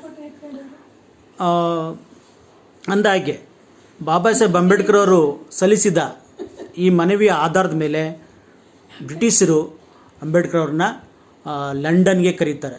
ಯಾವುದು ಲಂಡನ್ ಅಂತಂದರೆ ಒಂದು ದುಂಡು ಮೇಜಿನ ಸಭೆಗೆ ಅಂತಕ್ಕಂಥ ವಿಚಾರ. ಲಂಡನ್ನಲ್ಲಿ 1930, 31 ಮತ್ತು 32ರಂದು 3 ದುಂಡು ಮೇಜಿನ ಸಭೆಗಳು ನಡೀತದೆ. ಆ 3 ದುಂಡು ಮೇಜಿನ ಸಭೆಗಳಿಗೆ ಬಾಬಾ ಸಾಹೇಬ್ ಅಂಬೇಡ್ಕರನ್ನು ಯಾರು ಬ್ರಿಟಿಷರು ಆಯ್ಕೆ ಮಾಡ್ತಾರೆ. ಅಂದಾಗೆ ಬ್ರಿಟಿಷರು ಆಯ್ಕೆ ಮಾಡೋಕ್ಕೆ ಮುಖ್ಯವಾದ ಕಾರಣ ಸೈಮನ್ ಆಯೋಗಕ್ಕೆ ಅಂಬೇಡ್ಕರ್ ಅವರು ಸಲ್ಲಿಸಿದ ಮನವಿ ಅಂತಕ್ಕಂಥ ವಿಚಾರವನ್ನು ನಾವಿಲ್ಲಿ ತಿಳ್ಕೋಬೇಕು ಸ್ನೇಹಿತರೆ. ನೆಕ್ಸ್ಟ್, ದುಂಡು ಮೇಜಿನ ಸಭೆ. ದುಂಡು ಮೇಜಿನ ಸಭೆ ಅದು ಬರೀ ಸಭೆ ಅಲ್ಲ, ಅದು ಇದು ಶತಶತಮಾನಗಳ ಕಾಲ ಈ ಶೋಷಣೆಯಿಂದ ನೊಂದಿದ್ದಂಥ ಒಂದು ಬೃಹತ್ ಸಮುದಾಯದ ಸಮಸ್ಯೆಗಳನ್ನು ಚರ್ಚಿಸಿದಂಥ ಅಂತಾರಾಷ್ಟ್ರೀಯ ಮಟ್ಟದಲ್ಲಿ ಚರ್ಚಿಸಿದಂಥ ಒಂದು ಶ್ರೇಷ್ಠ ಸಭೆ ಯಾವುದು? ದುಂಡು ಮೇಜಿನ ಸಭೆ. ಅದು 1930ರಲ್ಲಿ ಮೊದಲನೇ ದುಂಡು ಮೇಜಿನ ಸಭೆ ಪ್ರಾರಂಭ ಆಗುತ್ತೆ ಸ್ನೇಹಿತರೆ. ಸೊ ಆಗ ಆ ಒಂದು ಮೊದಲನೇ ದುಂಡು ಮೇಜಿನ ಸಭೆಯನ್ನು ಆಗಿನ ಒಂದು ಬ್ರಿಟಿಷ್ ರಾಜರು ಉದ್ಘಾಟನೆ ಮಾಡ್ತಾರೆ. ಉದ್ಘಾಟನೆ ಮಾಡಿದಾಗ ಒಂದು ವಿಚಾರ ಏನಪ್ಪ ಅಂತಂದರೆ, ಮೊದಲನೇ ದುಂಡು ಮೇಜಿನ ಸಭೆಗೆ ಕಾಂಗ್ರೆಸ್ ಪಕ್ಷ ಮತ್ತು ಆಗಿನ ಕಾಲದ ಅದರ ನೇತೃರಾಗಿದ್ದಂಥ ಮಹಾತ್ಮ ಗಾಂಧಿಯವರು ಹೋಗಿರಲ್ಲ. ಕಾರಣ ಏನಪ್ಪ ಅಂತಂದರೆ, ಸೈಮನ್ ಆಯೋಗದಲ್ಲಿ ಭಾರತೀಯರು ಯಾರೂ ಇಲ್ಲ ಅಂತಕ್ಕಂಥ ಒಂದು ಕಾರಣವನ್ನು ಕೊಟ್ಟಿರ್ತಾರೆ. ಅದರಿಂದ ಮೊದಲನೇ ಸಭೆಯಲ್ಲಿ ಯಾರೂ ಕೂಡ ಹೋಗಿರಲ್ಲ. ಒಂದು ರೀತಿ ಇದು ಅಂಬೇಡ್ಕರ್ಗೆ ಅಡ್ವಾಂಟೇಜ್ ಆಯ್ತೇನೋ ಅಂತ ಅನಿಸುತ್ತೆ. ಯಾಕಪ್ಪ ಅಂತಂದರೆ 1930 ನವೆಂಬರ್ 30ರಂದು ಆ ಒಂದು ದುಂಡು ಮೇಜಿನ ಸಭೆಯಲ್ಲಿ ಬಾಬಾ ಸಾಹೇಬ್ ಅಂಬೇಡ್ಕರ್ ಅವರು ಮಾತಾಡ್ತಾ ಹೇಳುತ್ತಾನೇನಪ್ಪ ಅಂತಂದರೆ, ಭಾರತದ 1/5 ಭಾಗದಷ್ಟು ಇರ್ತಕ್ಕಂಥ ಜನರ ಪರವಾಗಿ ನಾನು ಮಾತಾಡೋಕ್ಕೆ ಇಲ್ಲಿ ಬಂದಿದ್ದೀನಿ ಅಂತಕ್ಕಂಥ ವಿಚಾರವನ್ನು ತುಂಬ ಸ್ಪಷ್ಟವಾಗಿ ಅವರು ಬ್ರಿಟಿಷರ ಮುಂದೆ ಹೇಳ್ತಾರೆ. ಅದರಿಂದ ಶೋಷಿತ ಸಮುದಾಯಗಳ ಅಥವಾ ಸೋಕಾಲ್ಡ್ ಅನ್ಟಚಬಲ್ ಕಮ್ಯುನಿಟಿಗಳ ಸಮಸ್ಯೆಗಳನ್ನು ಬಾಬಾ ಸಾಹೇಬ್ ಅಂಬೇಡ್ಕರ್ ಬ್ರಿಟಿಷರ ಮುಂದೆ ತಮ್ಮ ನಿಸ್ಪೃಹವಾದ ಏನು ಶೇಕ್ಸ್ಪಿಯನ್ ಸ್ಟೈಲ್ ಇಂಗ್ಲೀಷ್ ಅಂತ ಕರಿತೀವಲ್ಲ ಅಂಥ ಇಂಗ್ಲೀಷ್ ಭಾಷೆ ಮೂಲಕ ತುಂಬ ನಿರರ್ಗಳವಾಗಿ ಬ್ರಿಟಿಷರ ಮನ ಮುಟ್ಟುವಂತೆ ಆ ಒಂದು 1930 ನವೆಂಬರ್ 30ರಂದು ಮೊದಲನೇ ದುಂಡು ಮೇಜಿನ ಸಭೆಯಲ್ಲಿ ಬ್ರಿಟಿಷರ ಮುಂದೆ ಮಂಡಿಸ್ತಾರೆ ಅಂತಕ್ಕಂಥ ವಿಚಾರ ನಾವಿಲ್ಲಿ ತಿಳ್ಕೊಬೇಕಾಗತ್ತೆ. ಯಾಕಪ್ಪ ಅಂತಂದರೆ, ನಾವು ನಮ್ಮ ಸಮಸ್ಯೆಗಳನ್ನು ಎಲ್ಲಿ ಹೇಳ್ಕೋಬೇಕು ಅನ್ನೋದು ನಮಗೆ ಗೊತ್ತಿರಬೇಕು. ಅದನ್ನು ಬಾಬಾ ಸಾಹೇಬ್ ಅಂಬೇಡ್ಕರ್ ಅವರು ಮಾಡಿದ್ದು ಆವತ್ತು ದುಂಡು ಮೇಜಿನ ಸಭೆಯಲ್ಲಿ. ಆ ಸಭೆ ಎಷ್ಟು ಪರಿಣಾಮಕಾರಿ ಆಯ್ತಪ್ಪ ಅಂತಂದರೆ, ಮೊದಲನೇ ದುಂಡು ಮೇಜಿನ ಸಭೆ ಬ್ರಿಟಿಷರು ಲಂಡನ್ನಲ್ಲಿ ನಡೀತದೆ. ಬ್ರಿಟಿಷರು ಅಂಬೇಡ್ಕರ್ ಅವರ ಎಲ್ಲ ಬೇಡಿಕೆಗಳನ್ನು ಒಪ್ಕೊಳ್ತಾರೆ. ಎಸ್, ಇವರು ಕೇಳ್ತಾ ಇರ್ತಕ್ಕಂಥದ್ದು ನ್ಯಾಯಬದ್ಧ, ಇವರ ಹಕ್ಕುಗಳು ಏನು ಇವ್ರು ಕೇಳ್ತಕ್ಕಂಥದ್ದು ನ್ಯಾಯಬದ್ಧ, ಅದನ್ನು ಒದಗಿಸ್ಲೇ ಕೊಡಬೇಕು ಮುಂದಿನ ಒಂದು ಸಂವಿಧಾನ ಪ್ರಕ್ರಿಯೆಯಲ್ಲಿ ಅಂತಕ್ಕಂಥ ನಿರ್ಧಾರಕ್ಕೆ ಬ್ರಿಟಿಷರು ಬರ್ತಾರೆ ಸ್ನೇಹಿತರೆ.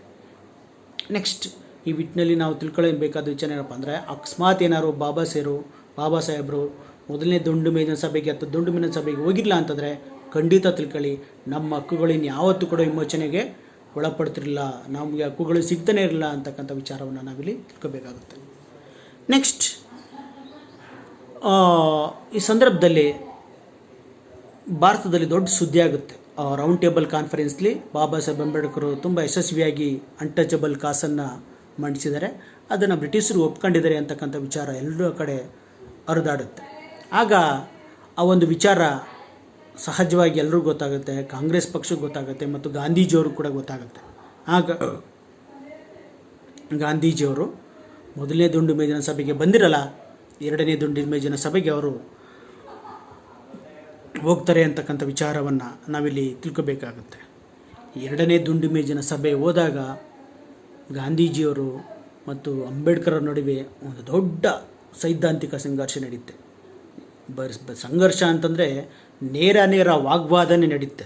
1932 ಅಕ್ಟೋಬರ್ 8ರಂದು ಗಾಂಧಿ ಮತ್ತು ಅಂಬೇಡ್ಕರ್ ನಡುವೆ ಆ ದುಂಡು ಮೇಜಿನ ಸಭೆಯಲ್ಲಿ ಬ್ರಿಟಿಷರ ಎದುರುಗಡೆ ನೇರ ವಾಗ್ವಾದ ನಡೆಯುತ್ತೆ.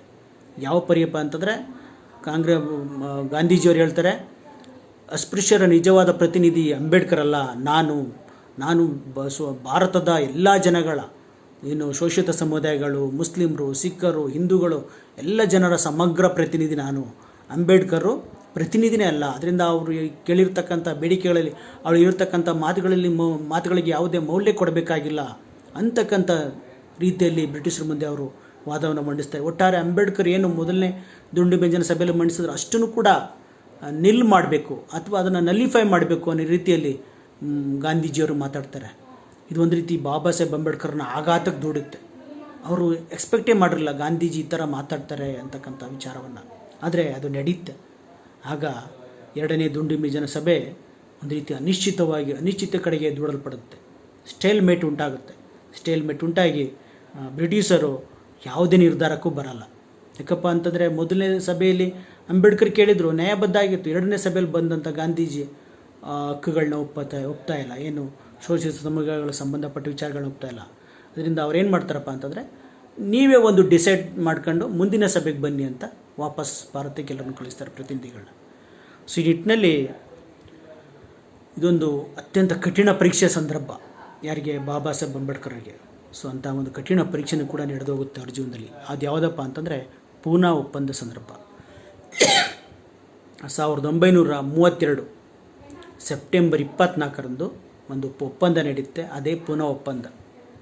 ಯಾಕೆ ನಡೆಯುತ್ತೆ ಅಂದ ತಕ್ಷಣ ಬಾಬಾ ಸಾಹೇಬ್ ಅಂಬೇಡ್ಕರ್ ಅವರು ಮತ್ತು ಗಾಂಧೀಜಿ ಮತ್ತು ಎಲ್ಲ ಪ್ರತಿನಿಧಿಗಳು ರೌಂಡ್ ಟೇಬಲ್ ಕಾನ್ಫರೆನ್ಸ್ನ ಮುಗಿಸಿ ವಾಪಸ್ ಬಂದಾಗ ಇಲ್ಲಿ ಬಂದಂಥ ಸೀದಾ ಗಾಂಧೀಜಿಯವರು ಅಸಹಕಾರ ಚಳವಳಿಯನ್ನು ಪ್ರಾರಂಭ ಮಾಡ್ತಾರೆ. ಆಗ ಬ್ರಿಟಿಷರು ಅವ್ರನ್ನ ಬಂಧಿಸಿ ಪೂನಾದ ಯರವಾಡ ಜೈಲನ್ನ ಇಡ್ತಾರೆ.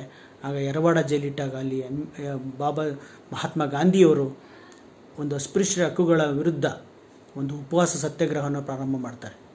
ಯಾವ ಉಪವಾಸ ಸತ್ಯಾಗ್ರಹ ಅಂತಂದರೆ, ನಾವು ನಾನು ಹೇಳ್ತಂಥ ವಿಚಾರಗಳನ್ನ ಬಾಬಾ ಸಾಹೇಬ್ ಅಂಬೇಡ್ಕರ್ ಒಪ್ಕೊಳ್ಳೇಬೇಕು ಅಂತಕ್ಕಂಥ ಒಂದು ನಿಟ್ಟಿನಲ್ಲಿ ಅದನ್ನು ಒಂದು ಏನು ಹೇಳ್ಬೋದು ಅಂಥ ಒಂದು ಸತ್ಯಾಗ್ರಹವನ್ನು ಅಸ್ಪೃಶ್ಯರು ಮತ್ತು ಬಾಬಾ ಸಾಹೇಬ್ ಅಂಬೇಡ್ಕರ್ ವಿರುದ್ಧ ಗಾಂಧೀಜಿಯವರು ಪ್ರಾರಂಭ ಮಾಡ್ತಾರೆ ಸ್ನೇಹಿತರೆ.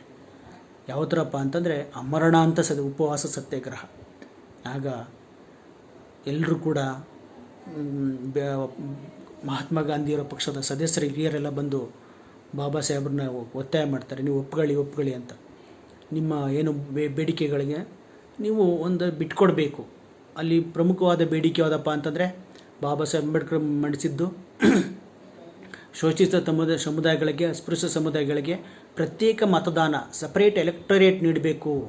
ಅಂದರೆ ಅವ್ರ ಪ್ರತಿನಿಧಿಗಳನ್ನ ಅವರೇ ಓಟ್ ಹಾಕೊಂಡು ಆಯ್ಕೆ ಮಾಡ್ಕೊಳ್ತಕ್ಕಂಥ ಪದ್ಧತಿಯನ್ನು ನೀಡಬೇಕು ಅಂತಕ್ಕಂಥ ಬೇಡಿಕೆಯನ್ನು ಮಂಡಿಸಿ ಅದು ಜಯ ಸಾಧಿಸಿರ್ತಾರೆ. ಆದರೆ ಗಾಂಧೀಜಿಯವರು ಅದನ್ನು ಒಪ್ಪದೆ ಇದರಿಂದ ಹಿಂದೂ ಧರ್ಮ ಹಾಳಾಗುತ್ತೆ ಅಂತಕ್ಕಂಥ ಏನೋ ಒಂದು ಕಾರಣವನ್ನು, ಒಂದು ರೀತಿ ವಿಚಿತ್ರವಾದ ಕಾರಣವನ್ನು ಕೊಟ್ಟು ಅದನ್ನು ವಿರೋಧಿಸಿ ಅಂಬೇಡ್ಕರ್ ಅವರು ಯಾವುದೇ ಕಾರಣಕ್ಕೂ ಆ ಒಂದು ಪ್ರತ್ಯೇಕ ಮತದಾನ ಪದ್ಧತಿಯನ್ನು ಒಪ್ಕೋಬಾರ್ದು, ಅದ್ರ ಬದಲು ಬೇರೆ ಒಂದು ಮೀಸಲಾತಿ ಪದ್ಧತಿಯನ್ನು ಒಪ್ಕೊಳ್ಳಿ ಅಂತಕ್ಕಂಥ ನಿಟ್ಟಿನಲ್ಲಿ ಅಂಬೇಡ್ಕರ್ ಮೇಲೆ ಒತ್ತಡ ಹಾಕಿ ಒಂದು ಉಪವಾಸ ಸತ್ಯಾಗ್ರಹವನ್ನು ಕೂತ್ಕೊಳ್ತಾರೆ.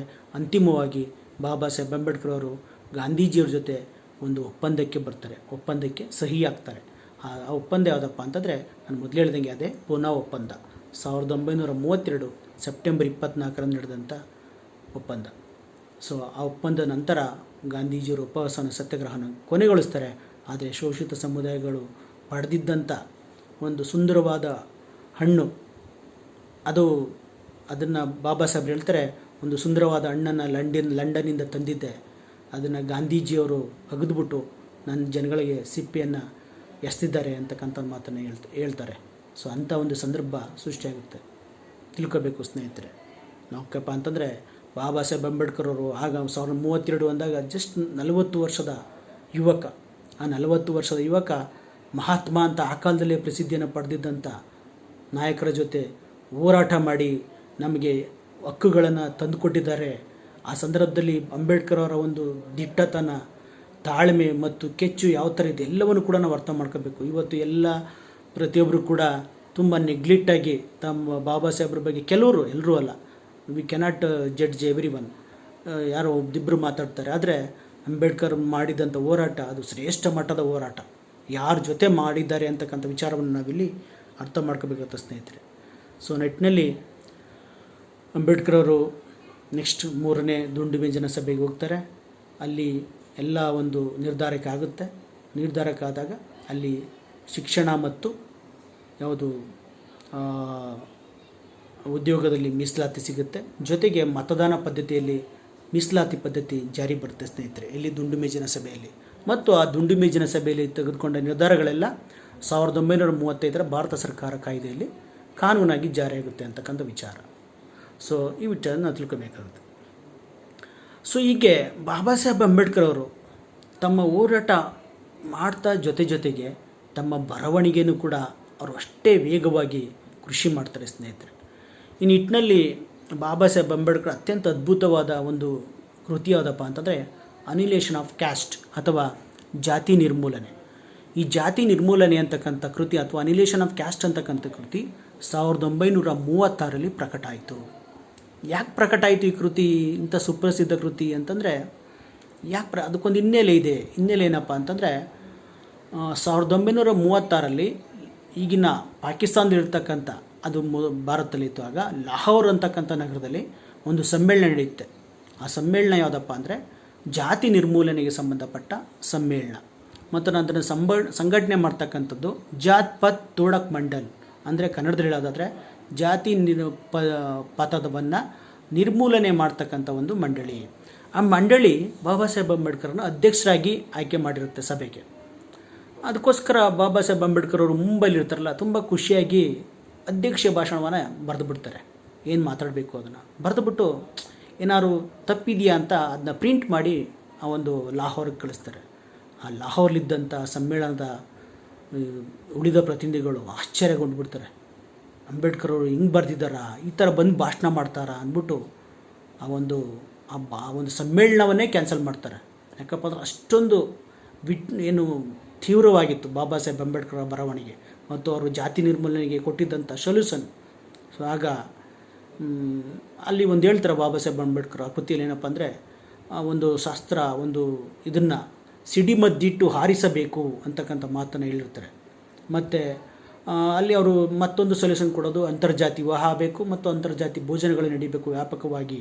ಆಗ ಮಾತ್ರ ಹಿಂದೂ ಧರ್ಮದಲ್ಲಿ ಜಾತಿ ಪದ್ಧತಿ ನಿರ್ಮೂಲನೆ ಆಗುತ್ತೆ, ಹಿಂದೂಗಳು ಜಾತಿ ಪದ್ಧತಿಯನ್ನು ನಿರ್ಮೂಲನೆ ಮಾಡಿಸ್ಕೋಬೇಕು ಅಂತಕ್ಕಂಥ ನಿಟ್ಟಿನಲ್ಲಿ ಅವರು ಸಲಹೆಯನ್ನು ಕೊಟ್ಟಿರ್ತಾರೆ. ಸೊ ಇದು ಯಥಾ ಪ್ರಕಾರ ಒಪ್ಪಿಗೆ ಆಗಲ್ಲ, ಸಮ್ಮೇಳನ ಕ್ಯಾನ್ಸಲ್ ಆಗುತ್ತೆ. ಅದರ ಅಂಬೇಡ್ಕರ್ ಅವರು ಧೃತಿಗೆಡಲ್ಲ, ಏನು ಮಾಡ್ತಾರೆ, ತಾವೇ ತಮ್ಮ ಕೈಯಾರ ಒಂದು ಭಾಷಣವನ್ನು ಮುದ್ರಿಸಿ ಅನಿಲೇಷನ್ ಆಫ್ ಕ್ಯಾಸ್ಟ್ ಅಂತಕ್ಕಂಥ ಹೆಸರಿನಲ್ಲಿ ಟೈಟಲ್ ಇಟ್ಬಿಟ್ಟು ಅದನ್ನು ಪುಸ್ತಕ ರೂಪದಲ್ಲಿ ಪ್ರಕಟ ಮಾಡ್ತಾರೆ ಸ್ನೇಹಿತರೆ. ಸೊ ಈಗಲೂ ಕೂಡ ಅದೊಂದು ಜಾತಿ ನಿರ್ಮೂಲನೆ ಬಗ್ಗೆ ಒಂದು ರೀತಿ ಬೈಬಲ್ ರೀತಿ ಇರೋದನ್ನ ಯಾರು ಬೇಕಾದ್ರೂ ಕೂಡ ಓದಿ ಗಮನಿಸ್ಬೋದು. ನೆಕ್ಸ್ಟ್, ಈ ಸಂದರ್ಭದಲ್ಲಿ ನಾವು ಒಂದು ಬಾಬಾ ಸಾಹೇಬ್ ಅಂಬೇಡ್ಕರ್ ಸಾಧನೆಯನ್ನು ಹೇಳಲೇಬೇಕು. ಅದು 1935ರಲ್ಲಿ ಸಾಕಾರಗೊಂಡಂಥ ಸಾಧನೆ. ಅದು ಯಾವುದಪ್ಪ ಅಂತಂದರೆ, ನಮಗೆಲ್ಲ ಗೊತ್ತು ಅಂಬೇಡ್ಕರ್ ಅವರು MA ಪದವಿಗಾಗಿ ಮಂಡಿಸಿದಂಥ ಪ್ರಬಂಧ ಯಾವುದಪ್ಪ ಅಂತಂದರೆ thesis administration of finance of East India company, ಅಂದರೆ ಈಸ್ಟ್ ಇಂಡಿಯಾ ಕಂಪನಿಯ ಒಂದು ಹಣಕಾಸು ಆಡಳಿತ MA ಪದವಿಗೆ. ನೆಕ್ಸ್ಟ್ PhDಗಾಗಿ ಅವರು ಮಂಡಿಸಿದ್ದು ಯಾವುದಪ್ಪ ಅಂದರೆ ಎವಲ್ಯೂಷನ್ ಆಫ್ ಪ್ರಾವಿನ್ಷಿಯಲ್ ಫೈನಾನ್ಸ್, ಅಂದರೆ ಪ್ರಾಂತ್ಯಗಳ ಒಂದು ಹಣಕಾಸು ವಿಕಾಸ. ಮತ್ತು DSc ಪದವಿಗೆ ಅವರು ಮಂಡಿಸಿದ ಒಂದು ಪ್ರಬಂಧ ಯಾವುದಪ್ಪ ಅಂದರೆ ಪ್ರಾಬ್ಲಮ್ ಆಫ್ ರುಪಿ ಅಥವಾ history of Indian currency and banking ಅಂತಕ್ಕಂಥ ಪ್ರಬಂಧ. ಒಂದ್ಸೇನು ಹೇಳ್ತಾ ಇದ್ದೀನಿ, DSc ಪದವಿಗಾಗಿ ಮಂಡಿಸಿದಂಥ ಥೀಸಿಸ್ ಅಥವಾ ಪ್ರಬಂಧ history of Indian currency and banking, ಭಾರತದ ಕರೆನ್ಸಿ ಮತ್ತು ಬ್ಯಾಂಕಿಂಗ್ನ ಇತಿಹಾಸ. ಈ ಮೂರು ಪ್ರಬಂಧಗಳನ್ನು ಸೇರಿಸಿ 1923ರಲ್ಲಿ ಪ್ರಾಬ್ಲಮ್ ಆಫ್ ರುಪಿ ಅಂತಕ್ಕಂಥ ಒಂದು ಪುಸ್ತಕ ಪ್ರಕಟ ಆಗುತ್ತೆ ಸ್ನೇಹಿತರೆ, 1923ರಲ್ಲಿ. ಸೊ 1923ರಲ್ಲಿ ಆ ಪ್ರಾಬ್ಲಮ್ ಆಫ್ ರುಪಿ ಅಂತಕ್ಕಂಥ ಬಾಬಾ ಸಾಹೇಬ್ ಅಂಬೇಡ್ಕರ್ ಪುಸ್ತಕ ಅದು ಪ್ರಕಟ ಆಗೋದು ಎಲ್ಲಿಯಪ್ಪ ಅಂತಂದರೆ ಲಂಡನ್ಲೇ ಪ್ರಕಟ ಆಗುತ್ತೆ. ಲಂಡನ್ನ PS ಕಿಂಗ್ ಆ್ಯಂಡ್ ಸನ್ಸ್ ಅಂತಕ್ಕಂಥ ಪಬ್ಲಿಷಿಂಗ್ ಒಂದು ಸಂಸ್ಥೆ ಅದನ್ನು ಪ್ರಕಟ ಮಾಡುತ್ತೆ. ಪ್ರಕಟ ಆದಾಗ ಯಥಾ ಪ್ರಕಾರ ಅದು ಅಲ್ಲೇ ಬ್ರಿಟಿಷರ ಕೈ ಸೇರುತ್ತೆ. ಬ್ರಿಟಿಷರ ಕೈ ಸೇರಿದ ತಕ್ಷಣ 1924 ಅದರ ನೆಕ್ಸ್ಟ್ ಇಯರೇ ಬ್ರಿಟಿಷರು ಒಂದು ಆಯೋಗವನ್ನು, ಹಿಲ್ಟನ್ ಯಂಗ್ ಅಂತಕ್ಕಂಥ ಒಂದು ಆಯೋಗವನ್ನು ಭಾರತದ ಹಣಕಾಸು ಸಿಸ್ಟಮನ್ನು ಸ್ಟಡಿ ಮಾಡೋಕ್ಕೆ ಭಾರತಕ್ಕೆ ಕಳಿಸಿದಾಗ ಒನ್ಸ್ ಅಗೇನ್ ಅದು ಅಂಬೇಡ್ಕರ್ ಹತ್ರನೇ ಬರ್ತದೆ, ಯಾವುದು ಹಿಲ್ಟನ್ ಯಂಗ್ ಆಯೋಗ. ಒನ್ಸ್ ಅಗೇನ್ ಅಂಬೇಡ್ಕರ್ ಅವರು ಅದ್ರ ಮುಂದೆನೂ ಕೂಡ ಏನು ಮಾಡ್ತಾರೆ, ಸಾಕ್ಷಿಯನ್ನು ನುಡಿತಾರೆ. ಏನು ಇಂಡಿಯನ್ ಕರೆನ್ಸಿ ಪ್ರಾಬ್ಲಮ್ ಏನಾಗಿದೆ ಮತ್ತು ಇಂಡಿಯನ್ ಫೈನಾನ್ಸಿಯಲ್ ಸಿಸ್ಟಮ್ ಪ್ರಾಬ್ಲಮ್ ಏನು ಎಲ್ಲನೂ ಕೂಡ ಹೇಳ್ತಾರೆ. ಹೇಳಿದಾಗ ಅದೆಲ್ಲವನ್ನು ದಾಖಲೆ ಮಾಡ್ಕೊಂಡು ಅಂತಿಮವಾಗಿ 1935 ಏಪ್ರಿಲ್ ತಿಂಗಳಲ್ಲಿ ರಿಸರ್ವ್ ಬ್ಯಾಂಕ್ ಆಫ್ ಇಂಡಿಯಾ ಪ್ರಾರಂಭ ಆಗುತ್ತೆ. ಈ ನಿಟ್ಟಿನಲ್ಲಿ ಹೇಳೋದಾದರೆ ಭಾರತದಲ್ಲಿ ಹಣಕಾಸು ವ್ಯವಸ್ಥೆ ಒಂದು ಸುವ್ಯವಸ್ಥೆಗೆ ಬರಬೇಕಾದ್ರೆ ಮತ್ತು ಆ ನಿಟ್ಟಿನಲ್ಲಿ ಆ ಸುವ್ಯವಸ್ಥೆ ತರೋಕ್ಕೋಸ್ಕರವಾಗಿ ರೆಗ್ಯುಲೇಟ್ ಮಾಡೋಕ್ಕೋಸ್ಕರವಾಗಿ ರಿಸರ್ವ್ ಬ್ಯಾಂಕ್ ಆಫ್ ಇಂಡಿಯಾ ಪ್ರಾರಂಭ ಆಗಬೇಕಾದ್ರೆ ಅದಕ್ಕೆ ಮೂಲ ಕಾರಣ ಬಾಬಾ ಸಾಹೇಬ್ ಅಂಬೇಡ್ಕರ್ ಅವರ ಸಂಶೋಧನೆ ಮತ್ತು ಅವರು ಬರೆದಂಥ ಪ್ರಾಬ್ಲಮ್ ಆಫ್ ರುಪಿ ಅಥವಾ ರೂಪಾಯಿಯ ಸಮಸ್ಯೆ ಅಂತಕ್ಕಂಥ ಕೃತಿ ಕಾರಣ ಅಂತಕ್ಕಂಥ ವಿಚಾರ ನಾವಿಲ್ಲಿ ತಿಳ್ಕೋಬೇಕು ಸ್ನೇಹಿತರೆ. ನೆಕ್ಸ್ಟ್, ನಾನು ಆಗಲೇ ಹೇಳಿದೆ ಅಂಬೇಡ್ಕರ್ ಅವರು ಚೌಡರ್ಕೆರೆ ಹೋರಾಟವನ್ನು ಮಾಡಿದ್ರು, ಕಾಳಾರಂ ಹೋರಾಟವನ್ನು ದೇಗುಲ ಪ್ರವೇಶನ ಮಾಡಿದ್ರು 1930ರಲ್ಲಿ. ಅಟ್ ದ ಸೇಮ್ ಟೈಮ್ ಏನು ಜಾತಿ ನಿರ್ಮೂಲನೆ ಕುರಿತು ಪುಸ್ತಕನ ಹೊರಬರೆದ್ರು. ಎಲ್ಲ ಸಂದರ್ಭದಲ್ಲೂ ಕೂಡ ಜೊತೆಗೆ ದುಂಡು ಮೇಜಿನ ಸಭೆ ಮತ್ತು ಪೂನಾ ಒಪ್ಪಂದ ಎಲ್ಲವೂ ಕೂಡ ಅವರಲ್ಲಿ ಒಂದು ಒಂದು ಏನು ಆಕ್ರೋಶವನ್ನು ಉಂಟು ಮಾಡ್ತು. ವಿಶೇಷವಾಗಿ ಕಾಳಾರಾಮ್ ದೇಗುಲ ಪ್ರವೇಶದ ಬಗ್ಗೆ ಅದು ಕೋರ್ಟ್ಗೆ ಹೋಯಿತು ಕೇಸು. ಅಲ್ಲಿ ಬಾಬಾ ಸಾಹೇಬ್ ಅಂಬೇಡ್ಕರ್ ಅವರು ಜಯ ಸಿಗುತ್ತೆ ಅಂತ ಕಾಯ್ತಾಯಿದ್ರು. ಆದರೆ ಬಾಬಾ ಸಾಹೇಬ್ ಅಂಬೇಡ್ಕರ್ ಅವರಿಗೆ ಜಯ ಸಿಗಲಿಲ್ಲ ಯಾವುದು ಕಾಳಾರಾಮ್ ದೇಗುಲ ಪ್ರವೇಶದಲ್ಲಿ. ಸೊ ಅದರಿಂದ ಒಂದು ರೀತಿ ಅವರು ತುಂಬ ಅಪ್ಸೆಟ್ ಆಗಿಬಿಡ್ತಾರೆ. ಅಪ್ಸೆಟ್ ಆದಾಗ ಅಥವಾ ಡಿಸಪಾಯಿಂಟ್ ಆಗಿಬಿಡ್ತಾರೆ. ಆ ಸಂದರ್ಭದಲ್ಲಿ ಅವರು ಹೇಳ್ತಾರಪ್ಪ ಅಂತಂದರೆ, ಕಾಳಾರಾಮ್ ದೇಗುಲ ಪ್ರವೇಶ ಹೋರಾಟ, ಆ ನಿಟ್ಟಿನಲ್ಲಿ ನಮಗಾದಂಥ ಸೋಲು, ವ್ಯರ್ಥವಾದ ಹೋರಾಟ ಸಮಯ ಎಲ್ಲವೂ ಕೂಡ ನನಗೆ ತುಂಬ ಆಕ್ರೋಶ ಉಂಟು ಮಾಡಿದೆ ಅಂತಕ್ಕಂಥ ನಿಟ್ಟಿನಲ್ಲಿ 1935 ಅಕ್ಟೋಬರ್ 13ರಂದು ಇಯೋಲಾ ಅಂತಕ್ಕಂಥ ಒಂದು ನಗರದಲ್ಲಿ ಒಂದು ಸಮ್ಮೇಳನವನ್ನು ಅವರು ನಡೆಸ್ತಾರೆ. ಯಾರು? ಬಾಬಾ ಸಾಹೇಬ್ ಅಂಬೇಡ್ಕರ್ ಶೋಷಿತ ಸಮುದಾಯಗಳ ಸಮ್ಮೇಳನ. ಆ ಸಮ್ಮೇಳನದಲ್ಲಿ ಅವರು ತುಂಬ ಡೀಟೇಲ್ ಆಗಿ ತಮ್ಮ ಎಲ್ಲ ಹೋರಾಟಗಳನ್ನ ಬಿಚ್ಚಿಡ್ತಾರೆ. ಅದು ವಿಶೇಷವಾಗಿ ಕಾಳಾರಾಮ್ ದೇಗುಲ ಪ್ರವೇಶದ ಹೋರಾಟವನ್ನು. ಆಗ ಅಂತಿಮವಾಗಿ ಅವ್ರು ಹೇಳ್ತಾರೆ, ನಾವು ಇನ್ನೂ ಇದೇ ವ್ಯವಸ್ಥೆಯಲ್ಲಿದ್ದರೆ ನಮ್ಮ ಹಕ್ಕುಗಳಿಗೆ ನಮಗೆ ಹಕ್ಕುಗಳು ಸಿಗಲ್ಲ, ನಮ್ಮ ಹೋರಾಟಕ್ಕೆ ಜಯ ಸಿಗಲ್ಲ. ಅದರಿಂದ ಅವರು ಆ ಸಂದರ್ಭದಲ್ಲಿ ಆ ಒಂದು ಸಮ್ಮೇಳನದಲ್ಲಿ ಒಂದು ದೊಡ್ಡ ಘೋಷಣೆಯನ್ನು ಮಾಡ್ತಾರೆ. ಆ ಘೋಷಣೆ ಏನಪ್ಪ ಅಂತಂದರೆ 1935 ಅಕ್ಟೋಬರ್ 13ರಂದು ಮಾಡಿದಂಥ ಒಂದು ಘೋಷಣೆ ಏನಪ್ಪ ಅಂತಂದರೆ, ದುರದೃಷ್ಟವಶಾತ್ ನಾನು ಹಿಂದೂವಾಗಿ ಹುಟ್ಟಿದ್ದೇನೆ, ಆದರೆ ಹಿಂದೂವಾಗಿ ಸಾಯಲಾರೆ ಅಂತಕ್ಕಂಥ ಘೋಷಣೆ. ಈ ನಿಟ್ಟಿನಲ್ಲಿ ಅಂಬೇಡ್ಕರ್ ಅವರ ಈ ಘೋಷಣೆಯನ್ನು ನಮ್ಮ ಪ್ರಕಾರ ಅದನ್ನು ಅವರ ಜೀವನದ 2ನೇ ಒಂದು ಪ್ರಮುಖ ಘಟ್ಟ ಅಂತಕ್ಕಂಥ ವಿಚಾರವನ್ನು ನಾವಿಲ್ಲಿ ತಿಳ್ಕೊಬೇಕಾಗುತ್ತೆ ಸ್ನೇಹಿತರೆ. ಸೊ ನೆಕ್ಸ್ಟು ಬಾಬಾ ಸಾಹೇಬ್ ಅಂಬೇಡ್ಕರ್ ಅವರು, ನಾನು ಆಗಲೇ ಹೇಳಿದೆ, 1926ರಲ್ಲಿ ಮುಂಬೈ ವಿಧಾನಸಭೆಗೆ ನಾಮಕರಣಗೊಂಡರು. ಒನ್ಸ್ ಅಗೇನ್ 1931ರಲ್ಲೂ ಕೂಡ ನಾಮಕರಣಗೊಂಡರು. ಸೊ 1936ಕ್ಕೆ ಅಂಬೇಡ್ಕರ್ ಅವರು ಸತತ 10 ವರ್ಷಗಳ ಕಾಲ ಮುಂಬೈ ವಿಧಾನಸಭೆ ಸದಸ್ಯರಾಗಿ ಒಂದು ಅಧಿಕಾರವನ್ನು ಅನುಭವಿಸಿದ್ರು. ಸೊ ಈ ಸಂದರ್ಭದಲ್ಲಿ 1935ರಲ್ಲಿ ಭಾರತ ಸರ್ಕಾರದ ಒಂದು ಕಾಯ್ದೆ ಜಾರಿಗೆ ಬಂದದ್ರಿಂದ ಪ್ರಪ್ರಥಮವಾಗಿ ದೇಶದಲ್ಲಿ ಚುನಾವಣೆಗಳು ನಡೆದವು. ಯಾವುದಕ್ಕಪ್ಪ ಅಂದರೆ ಕೇಂದ್ರ ಸರ್ಕಾರಕ್ಕೆಲ್ಲ, ರಾಜ್ಯಗಳ ಸರ್ಕಾರಗಳಿಗೆ ಚುನಾವಣೆ ನಡೀತು 1937ರಲ್ಲಿ. ಆಗ ಪ್ರಾಂತೀಯ ಅಸೆಂಬ್ಲಿಗಳಿಗೆ ಚುನಾವಣೆ ನಡೀತು. ಆ ಸಂದರ್ಭದಲ್ಲಿ ಬಾಬಾ ಸಾಹೇಬ್ ಅಂಬೇಡ್ಕರ್ ಅವರು ಒಂದು ತಮ್ಮದೇ ಆದಂಥ ಸ್ವಂತ ಪಕ್ಷವನ್ನು ಕಟ್ಟಿದ್ರು. ಅದು ಯಾವುದಪ್ಪ ಅಂದರೆ ಇಂಡಿಪೆಂಡೆಂಟ್ ಲೇಬರ್ ಪಾರ್ಟಿ. ಆ ಪಾರ್ಟಿ ವತಿಯಿಂದ ಆ ಒಂದು 37ರ ಚುನಾವಣೆಯಲ್ಲಿ ಅಂಬೇಡ್ಕರ್ ಅವರು ಸುಮಾರು 17 ಅಭ್ಯರ್ಥಿಗಳನ್ನು ಕಣಕ್ಕಿಳಿಸ್ತಾರೆ ಅಂತಕ್ಕಂಥ ವಿಚಾರ. ಆ 17 ಅಭ್ಯರ್ಥಿಗಳಲ್ಲಿ 15 ಅಭ್ಯರ್ಥಿಗಳು ಅವರ ಪಕ್ಷದ ಅಭ್ಯರ್ಥಿಗಳು ಗೆಲ್ತಾರೆ. ಸೊ 15 ಅಭ್ಯರ್ಥಿಗಳಲ್ಲಿ ಅಂಬೇಡ್ಕರ್ ಅವರು ಕೂಡ ಒಬ್ಬರು ಅನ್ನೋದು ನಾವಿಲ್ಲಿ ತಿಳ್ಕೊಬೇಕಾಗುತ್ತೆ. ನಿಟ್ಟಿನಲ್ಲಿ 10 ವರ್ಷ ನಾಮಕರಣದ ಮೂಲಕ ಸದಸ್ಯರಾಗಿದ್ದರು. ಈಗ ಆ ಒಂದು ಚುನಾವಣೆ ಮೂಲಕ ಮತ್ತೆ ಅವರು 1937ರಲ್ಲಿ ಮುಂಬೈ ವಿಧಾನಸಭೆಗೆ ಸದಸ್ಯರಾಗಿ ಆರಿಸಿ ಬರ್ತಾರೆ ಅಂತಕ್ಕಂಥ ವಿಚಾರ. ಸೊ ದುರದೃಷ್ಟವಶಾತ್ 37ರಲ್ಲಿ ಅವರು ಮೆಂಬರಾಗಿ ಆಯ್ಕೆಯಾದರೂ ಕೂಡ 1939ರಲ್ಲಿ 2ನೇ ಮಹಾಯುದ್ಧ ಬರುತ್ತೆ. 2ನೇ ಮಹಾಯುದ್ಧ ಬಂದಾಗ ಬ್ರಿಟಿಷರು ಎಲ್ಲ ಪ್ರಾಂತೀಯ ಅಸೆಂಬ್ಲಿಗಳನ್ನು, ರಾಜ್ಯ ಒಂದು ವಿಧಾನಸಭೆಗಳನ್ನು ವಜಾ ಮಾಡ್ತಾರೆ. ಒಂದು ತುರ್ತು ಪರಿಸ್ಥಿತಿಯನ್ನು ನಿಟ್ಟಿನಲ್ಲಿ ವಜಾ ಮಾಡ್ತಾರೆ. ಅದರಿಂದ ಎಲ್ಲರ ಸದಸ್ಯತ್ವನೂ ಕೂಡ ರದ್ದಾಗುತ್ತೆ. ಅಂಬೇಡ್ಕರ್ ಅವರ ಸದಸ್ಯತ್ವನೂ ಕೂಡ ರದ್ದಾಗುತ್ತೆ ಅಂತಕ್ಕಂಥ ವಿಚಾರ ಸ್ನೇಹಿತರೆ. ನೆಕ್ಸ್ಟ್ 1939 ಅಲ್ಲಿವರೆಗೂ ಕೂಡ ಅಂಬೇಡ್ಕರ್ ಅವರು ತಮಗೆಲ್ಲ ನಾವು ತಾನೇ ಹೇಳಿದೆ ಮುಂಬೈ ಅಸೆಂಬ್ಲಿಯ ಸದಸ್ಯರಾಗಿದ್ದರು. ಸೊ ಅದು ಅವ್ರಿಗೊಂದು ಅರ್ಹತೆಯನ್ನು ಕೊಟ್ಟಿತ್ತು ರಾಷ್ಟ್ರ ಮಟ್ಟದಲ್ಲಿ. At the same time Poona ಒಪ್ಪಂದ ಆಗ್ಬೋದು, ದುಂಡು ಮೇಜಿನ ಸಭೆ ಆಗ್ಬೋದು, ಮತ್ತು ಜಾತಿ ನಿರ್ಮೂಲನೆ ಬಗೆಗಿನ ಅವರ ಹೋರಾಟ ಆಗ್ಬೋದು, ಮತ್ತು 35ರ ಇಯೋಲಾ ಘೋಷಣೆ ಆಗ್ಬೋದು, ಅವ್ರಿಗೊಂದು ರಾಷ್ಟ್ರ ಮಟ್ಟದ ಒಂದು ಸ್ಟೇಟಸನ್ನು, ವ್ಯಕ್ತಿತ್ವವನ್ನು ರೂಪಿಸಿತ್ತು ಬಾಬಾ ಸಾಹೇಬ್ ಅಂಬೇಡ್ಕರ್ ಅವರಿಗೆ. ಮತ್ತು ಅದರಿಗೆ ಇಡೀ ಭಾರತಕ್ಕೆ ಗೊತ್ತಾಗಿತ್ತು, ಪ್ರಪಂಚಕ್ಕೆ ಕೂಡ ಗೊತ್ತಾಗಿತ್ತು, ಹೌದು ಬಾಬಾ ಸಾಹೇಬ್ ಅಂಬೇಡ್ಕರ್ ಅವರು ಶೋಷಿತ ಸಮುದಾಯಗಳ ಏಕೈಕ ಪ್ರತಿನಿಧಿ, ಪ್ರಬಲ ಪ್ರತಿನಿಧಿ ಅನ್ನೋದು ಎಲ್ಲ ಮೆಸೇಜ್ ಹೋಗಿತ್ತು.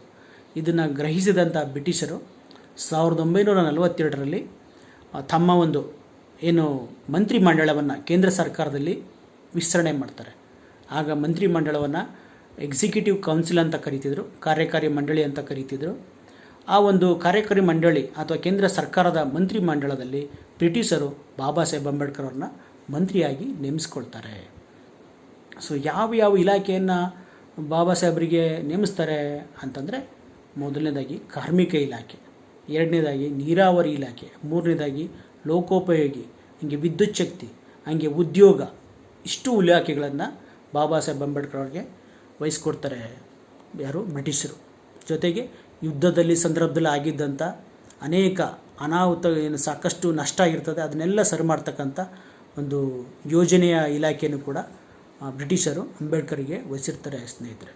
ಈ ಒಂದು 1942ರಿಂದ 46ರವರೆಗೆ ಕೇಂದ್ರ ಸರ್ಕಾರದಲ್ಲಿ ಈ ಒಂದು ಜವಾಬ್ದಾರಿಯನ್ನು ಬಾಬಾ ಸಾಹೇಬ್ ಅಂಬೇಡ್ಕರ್ ನಿಭಾಯಿಸ್ತಾರೆ ಮಂತ್ರಿಯಾಗಿ.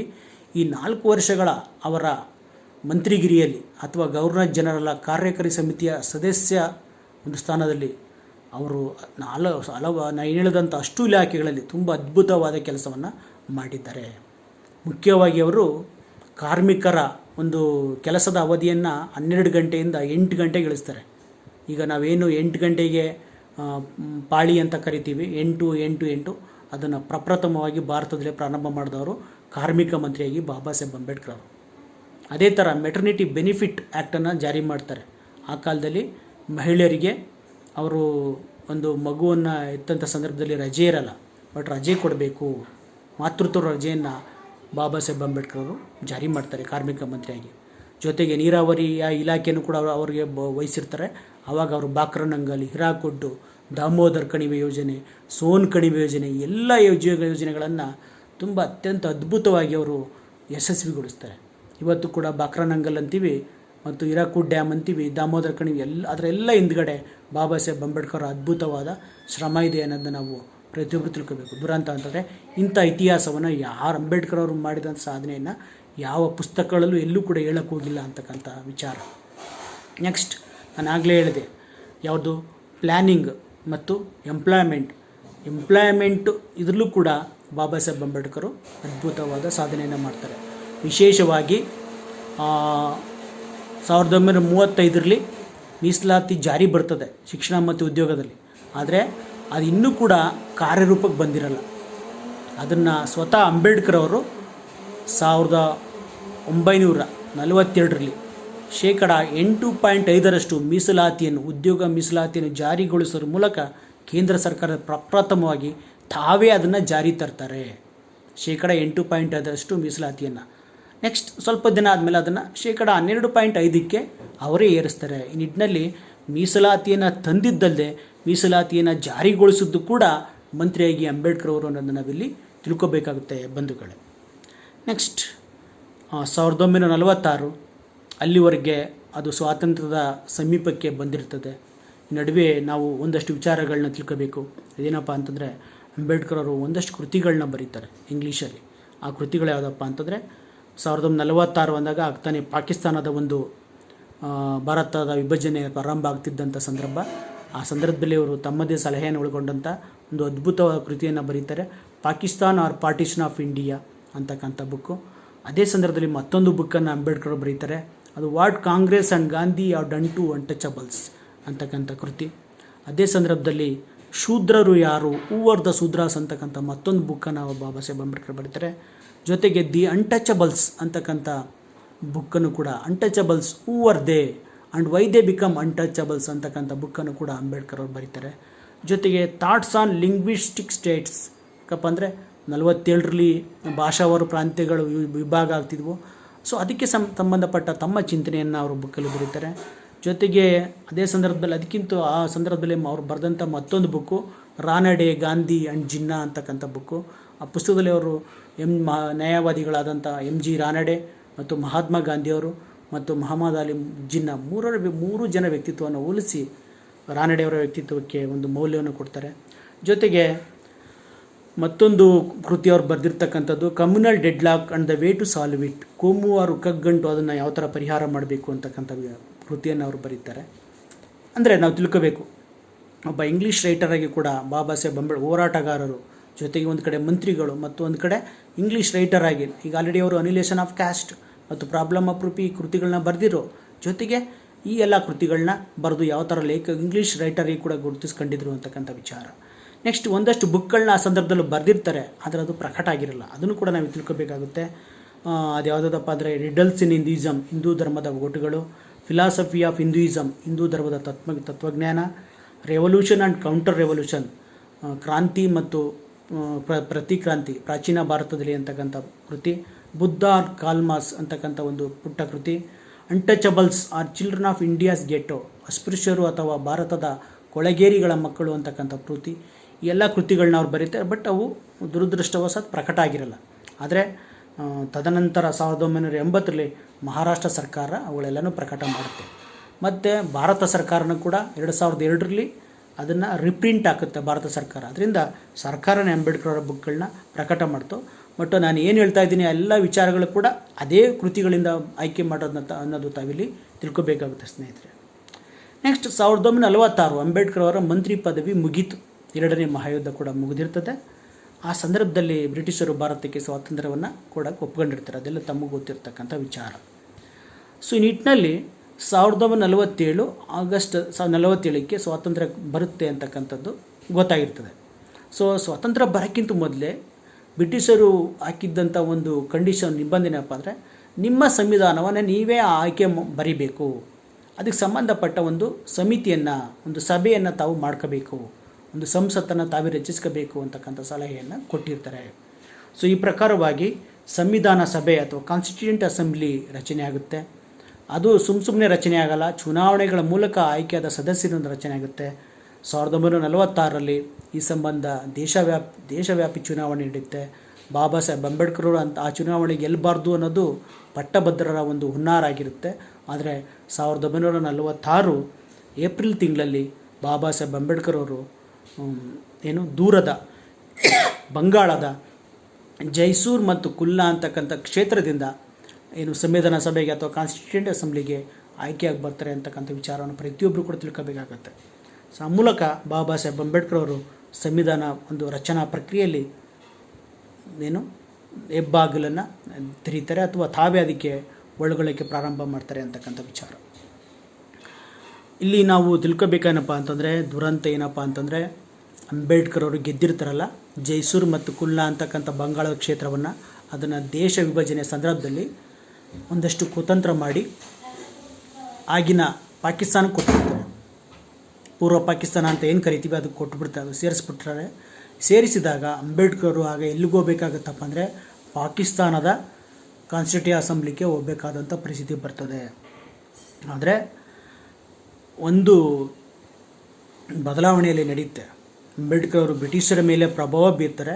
At the same time Baba Saheb Ambedkar ಅವರು ಅದಾಗಲೇ ಸಂವಿಧಾನ ಆಯ್ಕೆ ಆಗಿದ್ರಲ್ಲ ಜೈಸೂರ್ ಮತ್ತು ಕುಲ್ನಾ, ಆ ಸಂದರ್ಭದಲ್ಲಿ ಸಂವಿಧಾನ ರಚನೆ ಒಂದು ಕೆಲಸದಲ್ಲಿ ತುಂಬ ಅಭೂತಪೂರ್ವಕವಾಗಿ ಒಂದು 6 ತಿಂಗಳ ತನಕ ತುಂಬ ಈಸ್ ಎ ಬ್ಯಾರಿಸ್ಟರ್, ಅದರಿಂದ ತುಂಬ ಅಭೂತಪೂರ್ವಕವಾಗಿ ತೊಡಗಿಸ್ಕೊಂಡಿರ್ತಾರೆ ಸಂವಿಧಾನ ರಚನೆ ಪ್ರಕ್ರಿಯೆಯಲ್ಲಿ, ಕೆಲಸದಲ್ಲಿ. ಸೊ ಆಗ ಅದು ಅವರು ಅಂಬೇಡ್ಕರ್ ಅವರು ಸಂವಿಧಾನ ರಚನೆ ಕೆಲಸದಲ್ಲಿ ತೊಡಗಿಸ್ಕೊಂಡಿರ್ತಕ್ಕಂಥ ಕ್ರಿಯೆ ಆ ಸಭೆಯ ಅಧ್ಯಕ್ಷರಾಗಿದ್ದಂಥ ರಾಜೇಂದ್ರ ಪ್ರಸಾದ್ ಅವ್ರಿಗೆ ಗೊತ್ತಾಗುತ್ತೆ. ಅಂಬೇಡ್ಕರ್ ಅವರು ಯಾವ ಥರ ಸಂವಿಧಾನದ ಎಲ್ಲ ಸಭೆ ಸಮಿತಿಗಳಲ್ಲೂ ಕೂಡ ಸಕ್ರಿಯವಾಗಿ ಯಾವ ಥರ ಕೆಲಸ ಮಾಡ್ತಾಯಿದ್ದಾರೆ, ಇವರಿಲ್ಲ ಅಂತಂದರೆ ನಾವು ಈ ಕೆಲಸವನ್ನು ಪೂರ್ಣಗೊಳಿಸೋಕ್ಕಾಗುತ್ತಾ ಅಂತಕ್ಕಂಥದ್ದು ರಾಜೇಂದ್ರ ಪ್ರಸಾದ್ ಅವರಿಗೆ ಆವಾಗಲೇ ಅರ್ಥ ಆಗುತ್ತೆ. ಆವಾಗ ಅವ್ರು ಏನು ಮಾಡ್ತಾರಪ್ಪ ಅಂತಂದರೆ, ನಮಗೆ ಗೊತ್ತಿಲ್ಲ ಟೆನಿಕಾಸ್ಟ್, ಈಗ ಅವರು ಜೈಸೂರ್ ಮತ್ತು ಕುಲ್ನಾ ಅದು ಬಂಗಾಳಕ್ಕೆ ಸೇರ್ಕೊಂಡಿದ್ರು ಕೂಡ in the next meeting of the constituent assembly, ಸಂವಿಧಾನ ಸಭೆಯ ಮುಂದಿನ ಒಂದು ಮೀಟಿಂಗ್ನಲ್ಲಿ ಅಂಬೇಡ್ಕರ್ ಅವರು ಇರಲೇಬೇಕು. ಅದರಿಂದ ಟೆನಿಕಾಸ್ಟ್ ಅವ್ರನ್ನ ನಾವು ಮತ್ತೆ ಆಯ್ಕೆ ಮಾಡ್ಕೊಳ್ಳೇಬೇಕು ಅಂತ ಸಂದೇಶವನ್ನು ಆಗಿನ ರಾಷ್ಟ್ರ ನಾಯಕರುಗಳಿಗೆ ಕೊಡ್ತಾರೆ. ಅದರ ಅನುಸಾರವಾಗಿ ಮತ್ತೆ ಅಂಬೇಡ್ಕರ್ ಅವರು ಮುಂಬೈನಿಂದ ಸಂವಿಧಾನ ಸಭೆಗೆ ಆಯ್ಕೆಯಾಗಿ ಸದಸ್ಯರಾಗಿ ಬರ್ತಾರೆ ಅಂತಕ್ಕಂಥ ವಿಚಾರ. ಸೊ ಅಂಬೇಡ್ಕರ್ ಅವರು ಮತ್ತೆ ಸಂವಿಧಾನ ಸಭೆಗೆ ಆಯ್ಕೆಯಾಗಿ ಬರ್ತಾರೆ. ಸಂವಿಧಾನ ಸಭೆಯನ್ನು ನಾವು ತಿಳ್ಕೋಬೇಕು, ಯಾಕಪ್ಪ ಅಂದರೆ 1946ರಲ್ಲಿ ರಚನೆಯಾದಂಥ ಸಂವಿಧಾನ ಸಭೆ ಅದು ಈಗಿನ ಲೋಕಸಭೆಯ ಮಾದರಿಯಲ್ಲಿ ಕೆಲಸ ಮಾಡಿದೆ. 47ರಿಂದ 52ರವರೆಗೆ ಸುಮಾರು 5 ವರ್ಷಗಳ ಕಾಲ. ಅದರಿಂದ ಅದನ್ನು ನಾವು ಸಂವಿಧಾನ ಸಭೆ ಅಂತಲೂ ಕೂಡ ಕರಿಬೋದು ಅಥವಾ ಪ್ರಥಮ ಲೋಕಸಭೆ ಅಂತಲೂ ಕೂಡ ಕರಿಬೋದು ಅಂತಕ್ಕಂಥ ವಿಚಾರ. ಅದರಿಂದ ಅದು ಅತ್ಯಂತ ಮೌಲ್ಯಯುತ ಯಾವುದು ಕಾನ್ಸ್ಟಿಟ್ಯೂಯೆಂಟ್ ಅಸೆಂಬ್ಲಿ ಅಥವಾ ಕನ್ನಡದಲ್ಲಿ ಸಂವಿಧಾನ ಸಭೆ, ಅದನ್ನು ನಾವು ಅಂದಿನ ಲೋಕಸಭೆ ಅಂತಲೂ ಕೂಡ ಕರಿಬೋದು. ಸಂತತದ ವಿಚಾರ ಏನಪ್ಪ ಅಂದರೆ 1947 ಆಗಸ್ಟ್ 15ರಂದು ನಮ್ಮ ದೇಶಕ್ಕೆ ಸ್ವಾತಂತ್ರ್ಯ ಬರ್ತದೆ. ಅದೇ ಸಂದರ್ಭದಲ್ಲಿ ಡಾಕ್ಟರ್ ಅಂಬೇಡ್ಕರ್ ಅವ್ರನ್ನ ಅಂದಿನ ಪ್ರಧಾನಿಗಳಾದಂಥ ಜವಾಹರ್ಲಾಲ್ ನೆಹರು ಮತ್ತು ಮಹಾತ್ಮ ಗಾಂಧಿ ಎಲ್ಲರೂ ಕೂಡ ಇಲ್ಲ ಅಂಬೇಡ್ಕರ್ ಅವ್ರು ಇರಲೇಬೇಕು. ಯಾಕಪ್ಪ ಅಂದರೆ ಅಷ್ಟೊತ್ತಿಗಾಗಲೇ ಅವರು ಶೋಷಿತ ಸಮುದಾಯಗಳ ಪ್ರತಿನಿಧಿಯಾಗಿರ್ತಾರೆ. ಮತ್ತು ಆಗ ಸ್ವಾತಂತ್ರ್ಯ ಕೊಡ್ತಕ್ಕಂಥದ್ದು ಯಾವುದೋ ಪಕ್ಷಕ್ಕಲ್ಲ, ಬ್ರಿಟಿಷರು ಕೊಡೋದು. ಸ್ವಾತಂತ್ರ್ಯ ಕೊಡೋದು ಇಡೀ ದೇಶಕ್ಕೆ. ಆದ್ದರಿಂದ ಈ ದೇಶದ ಎಲ್ಲ ಸಮುದಾಯಗಳ ಪ್ರತಿನಿಧಿಗಳು ಒಳಗೊಳ್ಳಬೇಕು ಅಂತಕ್ಕಂಥ ನಿಟ್ಟಿನಲ್ಲಿ ಅಂಬೇಡ್ಕರ್ ಅವ್ರನ್ನ ಮಂತ್ರಿಮಂಡಲಕ್ಕೆ ಸೇರಿಸ್ಕೊತಾರೆ ಮತ್ತು ಬಾಬಾ ಸಾಹೇಬ್ ಅವರಿಗೆ ಕಾನೂನು ಇಲಾಖೆಯನ್ನು ಕೊಡ್ತಾರೆ ಮತ್ತು ಕಾನೂನು ಸಚಿವರಾಗಿ ಅಂಬೇಡ್ಕರ್ ಅವರು ಸ್ವಾತಂತ್ರ್ಯೋತ್ತರ ಭಾರತದಲ್ಲಿ ಕೆಲಸ ಮಾಡೋಕ್ಕೆ ಪ್ರಾರಂಭ ಮಾಡ್ತಾರೆ ಅಂತಕ್ಕಂಥ ವಿಚಾರ. ಆ್ಯಸ್ ಯೂಸ್ವಲ್ ಕಾನೂನು ಸಚಿವರು ಅಂದಾಗ ಅವ್ರಿಗೇನು ಕೆಲಸ ಕೊಡ್ತಾರೆ? ಕಾನೂನು ರಚನೆ ಮಾಡ್ತಕ್ಕಂಥ ಕೆಲಸವನ್ನು ತಾನೇ. ನಿಟ್ಟಿನಲ್ಲಿ ಬಾಬಾ ಸಾಹೇಬ್ ಅಂಬೇಡ್ಕರ್ ಅವರು ಕಾನೂನು ಸಚಿವರಾದ ಕಾರಣದಿಂದಾಗಿ 1947 ಆಗಸ್ಟ್ 29ರಂದು ಬಾಬಾ ಸಾಹೇಬ್ ಅಂಬೇಡ್ಕರ್ನ ಸಂವಿಧಾನದ ಡ್ರಾಫ್ಟಿಂಗ್ ಕಮಿಟಿ ಅಥವಾ ಕರಡು ಸಂವಿಧಾನವನ್ನು ರಚನೆ ಮಾಡ್ತಕ್ಕಂಥ ಸಮಿತಿಗೆ ಅಧ್ಯಕ್ಷರಾಗಿ ನೇಮಕಗೊಳ್ತಾರೆ ಅಥವಾ ನೇಮಕ ಆಗ್ತಾರೆ ಅಂತಕ್ಕಂಥ ವಿಚಾರ ಸ್ನೇಹಿತರೆ. ಸೊ ಈ ನಿಟ್ಟಿನಲ್ಲಿ 1947 ಆಗಸ್ಟ್ 29ರಂದು ಅಂಬೇಡ್ಕರ್ ಅವರು ಸಂವಿಧಾನದ ಕರಡು ಸಮಿತಿಯ ಅಧ್ಯಕ್ಷರಾಗ್ತಾರೆ. ಸೊ ಸಂವಿಧಾನದ ಕರಡು ಸಮಿತಿ ಅಧ್ಯಕ್ಷರಾದಾಗ ಅಂಬೇಡ್ಕರ್ ಅವರು ಮೊದಲೇ ಅವರು 6 ತಿಂಗಳು ಸ್ವಾತಂತ್ರ್ಯ ಬರೋಕ್ಕಿಂತ 6 ತಿಂಗಳು ಮೊದಲೇ ಸಂವಿಧಾನ ಬಗ್ಗೆ ಜಾಸ್ತಿ ಸಕ್ರಿಯವಾಗಿ ಕೆಲಸ ಮಾಡ್ತಿರು. ಇನ್ನು ಅವರೇ ಅಧ್ಯಕ್ಷರಾದ್ದರಿಂದ ಅವರು ಇನ್ನೂ ಹೆಚ್ಚು ತಮ್ಮ ಕೆಲಸದ ಬಗ್ಗೆ ಶ್ರದ್ಧೆಯನ್ನು ಹೊಂದುತ್ತಾರೆ. ಅದಕ್ಕೊಂದು ಒಳ್ಳೆಯ ರೂಪವನ್ನು ಕೊಡೋಕ್ಕೆ ಪ್ರಾರಂಭ ಮಾಡ್ತಾರೆ ಸ್ನೇಹಿತರೆ. ಯಾವ ಪರಿಯ ರೂಪ ಅಂತಂದರೆ, ಅವರು ಅಮೆರಿಕಾದಲ್ಲಿ ಓದ್ದವರು, ಲಂಡನ್ನಲ್ಲಿ ಓದ್ದವರು ಮತ್ತು ಎಲ್ಲ ದೇಶಗಳ ಸಂವಿಧಾನವನ್ನು ಬ್ಯಾರಿಸ್ಟರ್ ಓದಬೇಕಾದ್ರೆ ಓದಿದ್ದಂಥ ವ್ಯಕ್ತಿ. ಸೊ ಆ ನಿಟ್ಟಿನಲ್ಲಿ ಎಲ್ಲ ಸಂವಿಧಾನಗಳು ಜೊತೆಗೆ 1935 ಭಾರತ ಸರ್ಕಾರದ ಕಾಯ್ದೆ, ಅದರಲ್ಲಿರ್ತಕ್ಕಂಥ ಅನೇಕ ಅಂಶಗಳನ್ನ ಉಳಿಸ್ಕೊಳ್ಬೇಕು ಅಂತಕ್ಕಂಥ ನಿರ್ಧಾರವನ್ನು ಸಭೆ ತಗೊಂಡಿರುತ್ತೆ. ಅದು ಎಲ್ಲವನ್ನು ಕೂಡ ಸೇರಿಸಿ ಅವರು ಮತ್ತು ತಮ್ಮ ಅಗಾಧ ಜ್ಞಾನವನ್ನು ಧಾರೆ ಎರೆದು ಬಾಬಾ ಸಾಹೇಬ್ ಅಂಬೇಡ್ಕರ್ ಅವರು ಈ ದೇಶದ ಸಂವಿಧಾನವನ್ನು ರಚಿಸ್ತಾರೆ ಸ್ನೇಹಿತರೆ. ಸೊ ಅಂಬೇಡ್ಕರ್ ಅವರು ರಚಿಸಿದ ಸಂವಿಧಾನ 1948 ಫೆಬ್ರವರಿ 26ರಂದು ಗೆಜೆಟ್ನಲ್ಲೂ ಕೂಡ ಪ್ರಕಟಗೊಳ್ಳುತ್ತದೆ. ಆ ಗೆಜೆಟ್ನಲ್ಲಿ ಪ್ರಕಟಗೊಂಡ ಸಂವಿಧಾನದ ಪ್ರಾರಂಭದ ಪುಟದಲ್ಲಿ ಇದ್ದಂಥ ಅದಕ್ಕೆ ಮುನ್ನುಡಿ ಬರೆದಿದ್ದವರು ಯಾರಪ್ಪ ಅಂತಂದರೆ ಬಾಬಾ ಸಾಹೇಬ್ ಅಂಬೇಡ್ಕರೇ. ಈಗಲೂ ಕೂಡ ಗಮನಿಸ್ಬೋದು ಅಂಬೇಡ್ಕರ್ ಬರೆದಿದ್ದಂಥ ಮುನ್ನುಡಿಯನ್ನು ಗೆಜೆಟ್ ಕಾನ್ಸ್ಟಿಟ್ಯೂಷನಲ್ಲಿ, ಮತ್ತು ಅಲ್ಲಿ ಅಂಬೇಡ್ಕರ್ ಅವರ ಸಹಿ ಕೂಡ ಇದೆ ಅಂತಕ್ಕಂಥ ವಿಚಾರ. ನೆಕ್ಸ್ಟ್ 48ರಲ್ಲಿ ಅದು ಗೆಜೆಟ್ ಪ್ರಕಟ ಆಯಿತು ಫೆಬ್ರವರಿ 26ರಂದು. ನೆಕ್ಸ್ಟ್ 48 ನವೆಂಬರ್ 15ರಿಂದ 49 ನವೆಂಬರ್ 25ರವರೆಗೆ, ಅಂದರೆ ಹೆಚ್ಚು ಕಡಿಮೆ ಸತತ 1 ವರ್ಷಗಳವರೆಗೆ ಆ ಒಂದು ಕರಡು ಸಂವಿಧಾನದ ಬಗ್ಗೆ ಚರ್ಚೆ ನಡೀತದೆ. ಇಲ್ಲಿ ಆ ಒಂದು ಕಾನ್ಸ್ಟಿಟ್ಯೂಟಿವ್ ಅಸೆಂಬ್ಲಿ ಅಥವಾ ಸಂವಿಧಾನ ಸಭೆಯಲ್ಲಿ. ಆ ಚರ್ಚೆಯಲ್ಲಿ ಸುಮಾರು 7,000ಕ್ಕೂ ಹೆಚ್ಚು ತಿದ್ದುಪಡಿಗಳು ಮಂಡಿಸಲ್ಪಡ್ತವೆ ಸದಸ್ಯರಿಂದ. ವಿಚಾರ ಏನಪ್ಪ ಅಂತಂದರೆ, ಅಂಬೇಡ್ಕರ್ ಅವರು ಬಹುತೇಕ ತಿದ್ದುಪಡಿಗಳನ್ನು ತಿರಸ್ಕರಿಸ್ತಾರೆ. ಸುಮ್ಮನೆ ತಿರಸ್ಕರಿಸಲ್ಲ, ಯಾಕೆ ತಿರಸ್ಕರಿಸ್ತಾ ಇದ್ದೀನಿ ಅನ್ನೋದಕ್ಕೆ ಅವರು ಕಾರಣ ಕೊಟ್ಬಿಟ್ಟು ತಿರಸ್ಕರಿಸ್ತಾರೆ.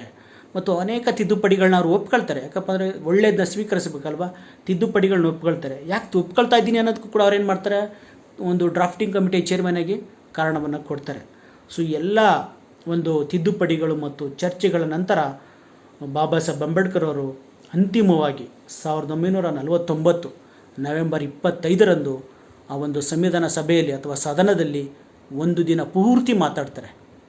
ಸಂವಿಧಾನವನ್ನು ನಾನು ಇಷ್ಟು ಕಷ್ಟಪಟ್ಟು ರಚಿಸಬೇಕಾಯಿತು, ಸಂವಿಧಾನ ಯಾಕೆ ಈ ಸಭೆಗೆ ಬಂದೆ ಅಂತ ಮಾತನ್ನು ಹೇಳ್ತಾರೆ. ಅವ್ರು ಹೇಳ್ತಾರೆ, ನಾನು ಈ ಸಭೆಗೆ ಬಂದ ಉದ್ದೇಶ, ಸಂವಿಧಾನ ರಚನೆ ಮಾಡೋಕ್ಕೆ ಬಂದ ಉದ್ದೇಶ ನನ್ನ ಸಮುದಾಯಗಳ ಹಿತವನ್ನು ರಕ್ಷಿಸೋದಾಗಿತ್ತು. ಆದರೆ ನನಗೆ ಗೊತ್ತಿಲ್ಲದಂಗೆ ಇಡೀ ಜವಾಬ್ದಾರಿ ನನ್ನ ಮೇಲೆ ಬೀಳ್ತು. ಅಂಥ ಒಂದು ಅವಕಾಶ ನನಗೆ ಸಿಕ್ಕಿದ್ದು ನಾನು ನಿಭಾಯಿಸಿದ್ದು ನನಗೆ ತುಂಬ ಖುಷಿಯಾಗಿದೆ. ಮತ್ತು ಸದಸ್ಯರೆಲ್ಲ ನನ್ನನ್ನು ಈಗ ಸಂವಿಧಾನ ಶಿಲ್ಪಿ ಅಂತ ಕರೀತಾ ಇದ್ದಾರೆ, ಆಧುನಿಕ ಮನು ಅಂತ ಕರೀತಾ ಇದ್ದಾರೆ. ಮನುಸ್ಮೃತಿ ಹೋಗಿ ಈಗ ಭೀಮಸ್ಮೃತಿ ಬಂದಿದೆ ಅಂತಕ್ಕಂಥ ವಿಚಾರನ ಹೇಳ್ತಾ ಇದ್ದಾರೆ. ಇದು ನನಗೆ ನಿಜವಾದ ಖುಷಿಯಾದ ವಿಚಾರ ಅಂತಕ್ಕಂಥ ಅವರು ತಮ್ಮ ವಿಚಾರಗಳನ್ನ ಹೇಳ್ತಾರೆ. ಯಾವತ್ತು 1949 ನವೆಂಬರ್ 25ರಂದು. ನೆಕ್ಸ್ಟ್ ಅದರ ಮಾರನೇ ದಿನ 1949 ನವೆಂಬರ್ 26ರಂದು ಅವರು ಭಾರತದ ಸಂವಿಧಾನವನ್ನು, ಭಾರತ ಮಾತೆಯನ್ನು ಯಾವ ಥರ ಮುನ್ನಡೆಸಬೇಕು ಅಂತಕ್ಕಂಥ ಸಂವಿಧಾನವನ್ನು ಅಂದಿನ ಸಭೆಯ ಅಧ್ಯಕ್ಷರಾದಂಥ ರಾಷ್ಟ್ರಪತಿಗಳಾದಂಥ ಬಾಬು ರಾಜೇಂದ್ರ ಪ್ರಸಾದ್ ಅವರಿಗೆ ಅಂಬೇಡ್ಕರ್ ಅವರು ಅರ್ಪಿಸ್ತಾರೆ ಅಂತಕ್ಕಂಥ ವಿಚಾರ. ಈ ನಿಟ್ಟಿನಲ್ಲಿ 1949 ನವೆಂಬರ್ 26ರಂದು ಅಂಬೇಡ್ಕರ್ ಅವರು ಸಂವಿಧಾನ ಶಿಲ್ಪಿಯಾಗಿ ಹೊರಹೊಮ್ಮುತ್ತಾರೆ ಬಂಧುಗಳೇ. ಖಂಡಿತ ನೀವು ಅದನ್ನು ಹಂತ ಹಂತ ಗಮನಿಸ್ಬೋದು. ಮೊದಲು ಭೀಮ್ರಾವ್, ಆಮೇಲೆ ಡಾಕ್ಟರ್ ಭೀಮ್ರಾವ್ ಅಂಬೇಡ್ಕರ್, ನಂತರ ಮಂತ್ರಿಯಾಗಿ ಅಂಬೇಡ್ಕರ್, ನಂತರ ಈಗ ಸಂವಿಧಾನ ಶಿಲ್ಪಿಯಾಗಿ ಅಂಬೇಡ್ಕರ್. ನೆಕ್ಸ್ಟ್, ಈ ಸಂದರ್ಭದಲ್ಲಿ ನಾವು ಒಂದು ಪ್ರಮುಖವಾದ ವಿಚಾರವನ್ನು ತಿಳ್ಕೋಬೇಕಾಗುತ್ತೆ ಸ್ನೇಹಿತರೆ. ಅದು ಯಾವುದಪ್ಪ ಅಂತಂದರೆ 1935ರಲ್ಲಿ ಅಂಬೇಡ್ಕರ್ ಘೋಷಣೆ ಮಾಡ್ತಾರೆ, ಹಿಂದುವಾಗಿ ಹುಟ್ಟಿದ್ದೇನೆ, ಹಿಂದುವಾಗಿ ಸಾಯಲಾರೆ. ಬಟ್ ಹಾಗಂತ ಅವರು ತುಂಬ ಏನೋ ಬೀಸಿ ಹೇಳಿಕೆ ಅಲ್ಲ ಅದು. ಯಾಕಪ್ಪ ಅಂದರೆ ಅಂಬೇಡ್ಕರ್ ಅವರ ಜೀವನ ಅದರೊಂದು ಕಮಿಟ್ಮೆಂಟ್ ಇತ್ತು. ಅದಕ್ಕೋಸ್ಕರ ಅವ್ರು ಏನು ಮಾಡ್ತಾರಪ್ಪ ಅಂತಂದರೆ 1936ರಲ್ಲಿ ಒಂದು ಮರಾಠಿಯಲ್ಲಿ ಒಂದು ಭಾಷಣ ಮಾಡ್ತಾರೆ. ಆ ಭಾಷಣ ಯಾವುದಪ್ಪ ಅಂದರೆ ಮುಕ್ತಿ ಪಥ್ ಕೋಣ ಹೇ ಅಂತ ಕನ್ನಡ, ಇಂಗ್ಲೀಷಲ್ಲಿ ವಾಟ್ ವೇ ಇಮ್ಯಾನ್ಸಿಪೇಷನ್, ಕನ್ನಡದಲ್ಲಿ ಹೇಳೋದಾದರೆ ವಿಮೋಚನೆಯ ಮಾರ್ಗ ಯಾವುದು ಅಂತಕ್ಕಂಥ ಭಾಷಣ. ಅದು ಅದ್ಭುತವಾದ ಭಾಷಣ. ಆ ಸಂದರ್ಭದಲ್ಲಿ ಅವರು ತಾನು ಯಾವ ಧರ್ಮಕ್ಕೆ ಹೋಗಬೇಕು, ಬೇರೆ ಧರ್ಮಕ್ಕೆ ಹೋಗಬೇಕು ಅಂತ ಇಂಗಿತವನ್ನು ವ್ಯಕ್ತಪಡಿಸ್ತಾರೆ 36ರಲ್ಲಿ. ಆದರೆ ಯಾವ ಧರ್ಮಕ್ಕೆ ಅಂತಕ್ಕಂಥ ವಿಚಾರವನ್ನು ಹೇಳಿದಿರಲ್ಲ. ಆದರೆ ಅವರು ಒಲವು ವ್ಯಕ್ತಪಡಿಸೋದು ಬೌದ್ಧ ಧರ್ಮದತ್ತ ಅಂತಕ್ಕಂಥ ವಿಚಾರ. ಈ ನಿಟ್ಟಿನಲ್ಲಿ ಬಾಬಾ ಸಾಹೇಬ್ ಅಂಬೇಡ್ಕರ್ ಅವರು ಏನು ಬೌದ್ಧ ಧರ್ಮದ ಪ್ರತಿಯೊಂದು ಅಂಶಗಳನ್ನು ಅಷ್ಟೊತ್ತಿಗಾಗಲೇ ತಿಳ್ಕೊಳ್ಳೋಕ್ಕೆ ಪ್ರಾರಂಭ ಮಾಡಿರ್ತಾರೆ. ಜೊತೆಗೆ ಭಾರತದಲ್ಲಿ ಬೌದ್ಧ ಧರ್ಮ ಮೂಲ ಧರ್ಮ ಇಲ್ಲ ಅಂತಕ್ಕಂಥದ್ದು ಗೊತ್ತಾಗುತ್ತೆ. ಅದಕ್ಕೋಸ್ಕರ ಬೌದ್ಧ ಧರ್ಮ ಇದ್ದಂಥ ಬರ್ಮಾ, ಶ್ರೀಲಂಕಾ, ನೇಪಾಳ ಮತ್ತು ಚೀನಾದ ಉಳಿದಿದ್ದಂಥ ಅಲ್ಲಿದ್ದಂಥ ಅಂಶಗಳು ಎಲ್ಲವನ್ನು ಕೂಡ ಬಾಬಾ ಸಾಹೇಬ್ ಅಂಬೇಡ್ಕರ್ ಏನು ಮಾಡ್ತಾರೆ, ಅಧ್ಯಯನ ಮಾಡ್ತಾರೆ. ಮತ್ತು ಬರ್ಮಾ, ಶ್ರೀಲಂಕಾ, ನೇಪಾಳಗಳಿಗೆ ಅವರೇ ಭೇಟಿ ಕೊಡ್ತಾರೆ. ಯಾರು? ಬಾಬಾ ಸಾಹೇಬ್ ಅಂಬೇಡ್ಕರ್. ಜೊತೆಗೆ ಭಾರತದಲ್ಲೂ ಇದ್ದಂಥ ಯಾವುದು ಬೌದ್ಧ ಕೇಂದ್ರಗಳು, ನಮ್ಮ ಕೋಲಾರದಲ್ಲೂ ಕೂಡ ಒಂದು ಬೌದ್ಧ ವಿಹಾರ ಇರ್ತದೆ. ಆ ಸಂದರ್ಭದಲ್ಲಿ ಕೋಲಾರಕ್ಕೂ ಕೂಡ, ಆ ವಿಹಾರಕ್ಕೂ ಕೂಡ ಬಾಬಾ ಸಾಹೇಬ್ ಅಂಬೇಡ್ಕರ್ ಅವರು ಬರ್ತಾರೆ ಅಂತಕ್ಕಂಥ ವಿಚಾರ ನಾವಿಲ್ಲಿ ತಿಳ್ಕೊಬೇಕಾಗುತ್ತೆ ಸ್ನೇಹಿತರೆ. ಅಂದರೆ ಬಾಬಾ ಸಾಹೇಬ್ ಅಂಬೇಡ್ಕರ್ ಅವರು ಆ ಸಂದರ್ಭದಲ್ಲಿ ಬೌದ್ಧ ಧರ್ಮದ ಬಗ್ಗೆ ವ್ಯಾಪಕವಾಗಿ ಅಧ್ಯಯನವನ್ನು ಮಾಡೋಕ್ಕೆ ಪ್ರಾರಂಭ ಮಾಡ್ತಾರೆ. ನೆಕ್ಸ್ಟ್, ಈ ಸಂದರ್ಭದಲ್ಲಿ ನಾವು ಒಂದು ಪ್ರಮುಖವಾದ ವಿಚಾರವನ್ನು ತಿಳ್ಕೊಬೇಕಾಗುತ್ತೆ. ಅದು ಯಾವುದಪ್ಪ ಅಂತಂದರೆ ಹಿಂದೂ ಕೋಡ್ ಬಿಲ್ ಅಂತಕ್ಕಂಥ ವಿಚಾರ. ಹಿಂದೂ ಕೋಡ್ ಬಿಲ್ ಅಂತಕ್ಕಂಥದ್ದು ಅದು ಹೆಸ್ರಿಗೆ ಮಾತ್ರ Hindu code bill, but actually ಅದು ಮಹಿಳೆಯರ ರಕ್ಷಣೆಗೆ ಏನು ಬಾಬಾ ಸಾಹೇಬ್ ಅಂಬೇಡ್ಕರ್ ರೂಪಿಸಿದಂಥ ಒಂದು ಮಸೂದೆ ಅಥವಾ ಕಾನೂನು ಅಂತಕ್ಕಂಥ ವಿಚಾರ. ಯಾಕೆ ಅಂಬೇಡ್ಕರ್ ಅವರು ಆ ಒಂದು ಮಹಿಳೆಯರಿಗೆ ಸಂಬಂಧಪಟ್ಟ ಹಕ್ಕುಗಳನ್ನ ರೂಪಿಸಬೇಕಾದಂಥ ಪರಿಸ್ಥಿತಿ ಯಾಕೆ ಬಂತು ಅಂದಾಗ 1947ರಲ್ಲಿ ಭಾರತಕ್ಕೆ ಸ್ವಾತಂತ್ರ್ಯ ಬಂದಾಗ ಆ ಸಂದರ್ಭದಲ್ಲಿ ಅನೇಕ ಸಂಸ್ಥಾನಗಳಿರ್ತದೆ ಭಾರತದಲ್ಲಿ. ಆ ಸಂಸ್ಥಾನಗಳು ತಮ್ಮ ರಾಜರು ಸೊತ್ತು ಮತ್ತು ಆ ಒಂದು ಆಸ್ತಿಯನ್ನು ಮಕ್ಕಳಿಗೆ ಕೊಡಬೇಕಾಗತ್ತೆ. ಯಾರು? ರಾಜರು ಮತ್ತು ಸಂಸ್ಥಾನಗಳ ಅರಸರು. ದುರದೃಷ್ಟವಶ ಎಷ್ಟೋ ಜನಕ್ಕೆ ಗಂಡು ಮಕ್ಕಳೇ ಇರಲ್ಲ. ಯಾಕಪ್ಪ ಅಂದರೆ ಆಗಿನ ಆಸ್ತಿಯ ಹಕ್ಕುದಾರರು ಕೇವಲ ಗಂಡು ಮಕ್ಕಳಾಗಿರ್ತಾರೆ, ಹೆಣ್ಮಕ್ಳಿರ್ತಾರೆ. ಸೊ ಅವರೆಲ್ಲ ಕೋರ್ಟ್ಗೆ ಅರ್ಜಿ ಹಾಕ್ತಾರೆ. ಬಟ್ ಕೋರ್ಟಲ್ಲಿ ಅದಕ್ಕೆ ತೀರ್ಪೇ ಕೊಡೋಕ್ಕಾಗಲ್ಲಕ್ಕಪ್ಪ ಅಂತಂದರೆ ಹೆಣ್ಮಕ್ಳಿಗೆ ಆಸ್ತಿಯಲ್ಲಿ ಹಕ್ಕೇ ಇರಲ್ಲ. ಆವಾಗ ಏನು ಮಾಡ್ತಾರಪ್ಪ ಅಂದರೆ ಕಾನೂನು ಸಚಿವರಾದಂಥ ಅಂಬೇಡ್ಕರ್ ಅವರಿಗೆ ಆ ಸಮಸ್ಯೆ ಬರ್ತದೆ ಅವ್ರ ಮುಂದೆ. ಆಗ ಅವರು ಒಂದು ಮಸೂದೆಯನ್ನೇ ತಯಾರು ಮಾಡ್ತಾರೆ. ಆ ಮಸೂದೆ ಯಾವುದಪ್ಪ ಅಂತಂದರೆ ಹಿಂದೂ ಕೋಡ್ ಬಿಲ್ ಅಂತಕ್ಕಂಥ ಮಸೂದೆ. ಅದು 1947ರಿಂದ 51ರವರೆಗೆ ಅಭೂತಪೂರ್ವಕವಾಗಿ ಒಂದು ಚರ್ಚೆ ನಡೆಯುತ್ತೆ ಅಂತಕ್ಕಂಥ ವಿಚಾರ. 1947ರ 51ರವರೆಗೆ ಅಭೂತಪೂರ್ವ ಚರ್ಚೆ ನಡೆಯುತ್ತೆ. ಆ ಒಂದು ಮಸೂದೆ ಸಂಬಂಧ ಸದನದಲ್ಲಿ ಸುದೀರ್ಘವಾದ ಚರ್ಚೆ ನಡೆಯುತ್ತೆ. ಯಾಕಪ್ಪ ಅಂದರೆ ಅದು ಅನೇಕ ಕ್ರಾಂತಿಕಾರಿ ಅಂಶಗಳನ್ನು ಹೊಂದಿರುತ್ತೆ. ವಿಶೇಷವಾಗಿ ಮಹಿಳೆಯರಿಗೆ ವಿಚ್ಛೇದನದ ಹಕ್ಕನ್ನು ನೀಡಿರ್ತಾರೆ ಅಂಬೇಡ್ಕರ್ ಅವರು, ಮತ್ತು ಆಸ್ತಿಯಲ್ಲಿ ಪಾಲನ್ನು ನೀಡಿರ್ತಾರೆ. ಏನು ಪುರುಷರಷ್ಟೇ ಸಮಾನವಾಗಿ ಮಹಿಳೆಯು ಕೂಡ ಆಸ್ತಿಯಲ್ಲಿ ಪಾಲನೆ ನೀಡಬೇಕು ಅಂತ ಹೇಳಿರ್ತಾರೆ. ಮತ್ತು ಅವರಿಗೆ ಜೀವನಾಂಶ ಕೊಡಬೇಕು, ಅಕಸ್ಮಾತ್ ಗಂಡ ಏನೋ ತೀರೋದ್ರೆ ಅಂತಕ್ಕಂಥ ಇದು ಅಂಶವನ್ನು ಪ್ರಸ್ತಾಪ ಮಾಡಿರ್ತಾರೆ. ಈ ಥರ ಅನೇಕ ಅಂಶಗಳನ್ನು ಮಹಿಳೆಯರಿಗೆ ಮತ್ತು ವಿಧವೆಯರಿಗೆ ಮತ್ತೆ ಮದುವೆ ಮಾಡ್ಬೋದು, ವಿವಾಹವನ್ನು ಎತ್ತಿಡ್ದಿರ್ತಾರೆ. ಮತ್ತು ಬಾಲ್ಯ ವಿವಾಹವನ್ನು ನಿಷೇಧ ಮಾಡಿರ್ತಾರೆ. ಎಲ್ಲ ಪ್ರಮುಖ ಅಂಶಗಳು ಕೂಡ ಮಹಿಳೆಯರಿಗೆ ಏನು ಶತಶತಮಾನಗಳಿಂದ ಏನು ಅವ್ರನ್ನೂ ಕೂಡ ಅಸ್ಪೃಶ್ಯರ ನೋಡಿದ್ರು ಕಾನೂನುಗಳ ಮೂಲಕ, ಅದರೆಲ್ಲವನ್ನು ಕೂಡ ಕೊನೆಗಾಣಿಸಿ ಅಂಬೇಡ್ಕರ್ ಅವರು ತಮ್ಮ ಒಂದು ಮಹಿಳಾ ಸಂರಕ್ಷಣಾ ಮಸೂದೆಯಲ್ಲಿ ಎಲ್ಲ ಬಗೆಯ ಹಕ್ಕುಗಳನ್ನು ಕೂಡ ಮಹಿಳೆಯರಿಗೆ ಕೊಡ್ತಾರೆ. ದುರಂತ ಅಂತಂದರೆ ಆಗಿನ ಪಟ್ಟಭದ್ರರು ಅಂಬೇಡ್ಕರ್ ಅವರ ಕ್ರಾಂತಿಕಾರಿ ಸೈಂಟಿಫಿಕ್ ಥಾಟ್ನ ಇಷ್ಟಪಡಲ್ಲ. ಏನು ನಮ್ಮ ಮಕ್ಕಳೆಲ್ಲ ಪಾತ್ರ ತೊಳೆದು ಬಿಟ್ಬಿಟ್ಟು ಏನು ಸರ್ಕಾರಿ ನೌಕರಿ ಕೆಲಸ ಮಾಡಬೇಕಾ, ಎಲ್ಲರೂ ಅವ್ರು ಬೇರೆಯವರೆಲ್ಲ ಅವ್ರನ್ನ ಕೆಟ್ಟದ ನೋಡಬೇಕಾ ಅಂತಕ್ಕಂಥ ಕ್ಷುಲ್ಲಕ ಹೇಳಿಕೆಗಳನ್ನ ಅಂಬೇಡ್ಕರ್ ಮೇಲೆ ಎಸಿತಾರೆ ಚರ್ಚೆ ಮಾಡಾಗ. ಅಂಬೇಡ್ಕರ್ ಅವರು ಒಬ್ಬರೇ ಏಕಾಂಗಿ ಆಗ್ಬಿಡ್ತಾರೆ. ಒಂದು ಅರ್ಥದಲ್ಲಿ ಏಕಾಂಗಿಯಾಗಿ ಆ ಒಂದು ಮಸೂದೆ ಅಂಗೀಕಾರ ಆಗಲ್ಲ. ಯಾವುದು ಮಹಿಳಾ ಸಂರಕ್ಷಣಾ ಮಸೂದೆ ಅಥವಾ ಹಿಂದೂ ಕೋಡ್ ಬಿಲ್ ಅನ್ನೋದು ಅಂಗೀಕಾರ ಆಗಲ್ಲ. ಅಂತಿಮವಾಗಿ ಅಂಬೇಡ್ಕರ್ ಅವರು 1951 ಅಕ್ಟೋಬರ್ 10ರಂದು ತಾವು ಮಹತ್ವಪೂರ್ಣ ಹಿಂದೂ ಕೋಡ್ ಬಿಲ್ ಅಥವಾ ಮಹಿಳಾ ಸಂರಕ್ಷಣಾ ಒಂದು ಮಸೂದೆ ಅಂಗೀಕಾರ ಆಗಲಿಲ್ಲ, ಇಂಥ ನ್ಯಾಯಬದ್ಧವಾದ ಮಸೂದೆ ಅಂಗೀಕಾರ ಆಗಲಿಲ್ಲ ಅಂತ ಬೇಸರಗೊಂಡವರು ಮಂತ್ರಿ ಪದವಿಗೆ 1951 ಅಕ್ಟೋಬರ್ 10ರಂದು ರಾಜೀನಾಮೆ ನೀಡ್ತಾರೆ ಬಂಧುಗಳೇ. ನಿಟ್ಟಿನಲ್ಲಿ ಅಂಬೇಡ್ಕರ್ ಅವರು ರಾಜೀನಾಮೆ ನೀಡಿದ್ದು ಈ ದೇಶದ ಮಹಿಳಾ ಹಕ್ಕುಗಳ ಬಗ್ಗೆ ಅನ್ನೋದನ್ನು ನಾವಿಲ್ಲಿ ತಿಳ್ಕೊಬೇಕಾಗುತ್ತೆ ಸ್ನೇಹಿತರೆ. ನೆಕ್ಸ್ಟ್ 1951 ನಂತರ ರಾಜೀನಾಮೆ ನಂತರ ಯಥಾ ಪ್ರಕಾರ ದೇಶದ ಸಂವಿಧಾನ 50ರಲ್ಲಿ ಜಾರಿ ಬಂದಿರ್ತದೆ. ಸಂವಿಧಾನದ ಅನುಸಾರ ಸಂವಿಧಾನ ಸಭೆಗೆ ಆಲ್ರೆಡಿ 5 ವರ್ಷ ತುಂಬುವುದು 1952ರಲ್ಲಿ. ಅದರ ಪ್ರಕಾರ 1952ರಲ್ಲಿ ದೇಶದಲ್ಲಿ ಪ್ರಪ್ರಥಮವಾಗಿ ಲೋಕಸಭೆಗೆ ಚುನಾವಣೆಗಳು ನಡೆಯುತ್ತೆ. ಆ್ಯಸ್ ಯೂಶುವಲ್ ಬಾಬಾ ಸಾಹೇಬ್ ಅಂಬೇಡ್ಕರ್ ಅವರು ಕೂಡ ಆ ಒಂದು ಚುನಾವಣೆಗೆ ಸ್ಪರ್ಧಿಸ್ತಾರೆ. ಮುಂಬೈನಿಂದ ಸ್ಪರ್ಧಿಸ್ತಾರೆ. ಆದರೆ ಕೆಲವು ಚುನಾವಣಾ ಕುತಂತ್ರಗಳಿಂದ ಅವರು ಸೋಲಿಸಲ್ಪಡ್ತಾರೆ. ಯಾರು? ಬಾಬಾ ಸಾಹೇಬ್ ಅಂಬೇಡ್ಕರ್ ಅವರು 1952ರಲ್ಲಿ. ಆದರೆ ಅಂಬೇಡ್ಕರ್ ಅವರು ಎದೆಗುಂದಲ್ಲ. ಅದೇ ವರ್ಷ 1952ರಂದೇ ರಾಜ್ಯಸಭೆಗೆ ಆಯ್ಕೆ ಆಗ್ತಾರೆ. ತಮ್ಮ ಅನೇಕ ಒಂದು MLA ಸ್ನೇಹಿತರುಗಳ ನೆರವಿನಿಂದ ಮುಂಬೈನಿಂದನೇ ರಾಜ್ಯಸಭೆಗೆ ಆಯ್ಕೆ ಆಗ್ತಾರೆ, ರಾಜ್ಯಸಭಾ ಸದಸ್ಯರಾಗ್ತಾರೆ. ಆದರೂ ಕೂಡ ಅಂಬೇಡ್ಕರ್ ಅವರಿಗೆ ಲೋಕಸಭೆಗೆ ಆಯ್ಕೆ ಆಗಬೇಕು ಅಂತಕ್ಕಂಥ ಆಸೆಯನ್ನು ಹಿಂಗೋಗಿರಲ್ಲ. ಈ ನಿಟ್ಟಿನಲ್ಲಿ ಅವರು 1954ರಲ್ಲಿ ಒಂದು ಬೈ ಎಲೆಕ್ಷನ್ ನಡೆಯುತ್ತೆ, ಉಪಚುನಾವಣೆ, ಅದಕ್ಕೂ ಕೂಡ ಸ್ಪರ್ಧಿಸ್ತಾರೆ. ಆದರೆ ಅಲ್ಲೂ ಕೂಡ ಅಂಬೇಡ್ಕರ್ ಏನು ಮಾಡ್ತಾರೆ? ಸೋತ್ಬಿಡ್ತಾರೆ ಅಂತಕ್ಕಂಥ ವಿಚಾರ. ಆದರೆ ಒಂದು ವಿಚಾರ ತಿಳ್ಕೋಬೇಕು, ಅವರು ರಾಜ್ಯಸಭಾ ಸದಸ್ಯರಾಗಿಯೇ ಅವರು ಸಾಯೋವರು ಕೂಡ ಉಳ್ಕೊಂಡಿರ್ತಾರೆ ಅಂತಕ್ಕಂಥ ವಿಚಾರ ನಾವಿಲ್ಲಿ ತಿಳ್ಕೊಬೇಕಾಗುತ್ತೆ ಸ್ನೇಹಿತರೆ. ನೆಕ್ಸ್ಟ್ ಇಷ್ಟೆಲ್ಲ ಆದಮೇಲೆ ಅಂಬೇಡ್ಕರ್ ಅವರ ಈ ಹೋರಾಟದ ಬದುಕನ್ನು ಆ ಕಾಲದಲ್ಲಿ ಯಾರು ಗೌರವಿಸ್ನಿಲ್ವಾ? ಖಂಡಿತ ಈ ಪ್ರಶ್ನೆಗಳು ಮೂಡುತ್ತೆ. ಯಾಕಪ್ಪ ಅಂದರೆ ಇವತ್ತು ಯಾರು ಏನಾರು ಮಾಡಿದೆ, ದಿಢೀರ್ ಏನೋ ಮಾಡಿದ್ರು, ಒಂದು ಸೆಂಚುರಿ ಹೊಡೆದ್ರೆ ಸಾಕು, ಒಂದು ಭಾರತ ರತ್ನ ಕೊಟ್ಬಿಡ್ತಾರೆ. ಸೊ ಅಂಥ ಒಂದು ವಾತಾವರಣದಲ್ಲಿ ಅಂಬೇಡ್ಕರ್ ಅವರು ಅಷ್ಟು ದೊಡ್ಡ ಸಾಧನೆ ಮಾಡಿದಾಗ ಅವ್ರನ್ನ ಯಾರು ಗೌರವಿಸ್ತಿಲ್ಲ. ಗೌರವಿಸುತ್ತೆ. ಯಾರು ಗೌರವಿಸ್ತಾರಪ್ಪ ಅಂತಂದರೆ ಅಮೇರಿಕಾದ ನ್ಯೂಯಾರ್ಕ್ ನಗರದ ಕೊಲಂಬಿಯಾ ವಿಶ್ವವಿದ್ಯಾಲಯ. ಯಾಕಪ್ಪ ಅಂದರೆ ಕೊಲಂಬಿಯಾ ಯೂನಿವರ್ಸಿಟಿಗೆ ವಿಷಯ ಗೊತ್ತಾಯಿತು.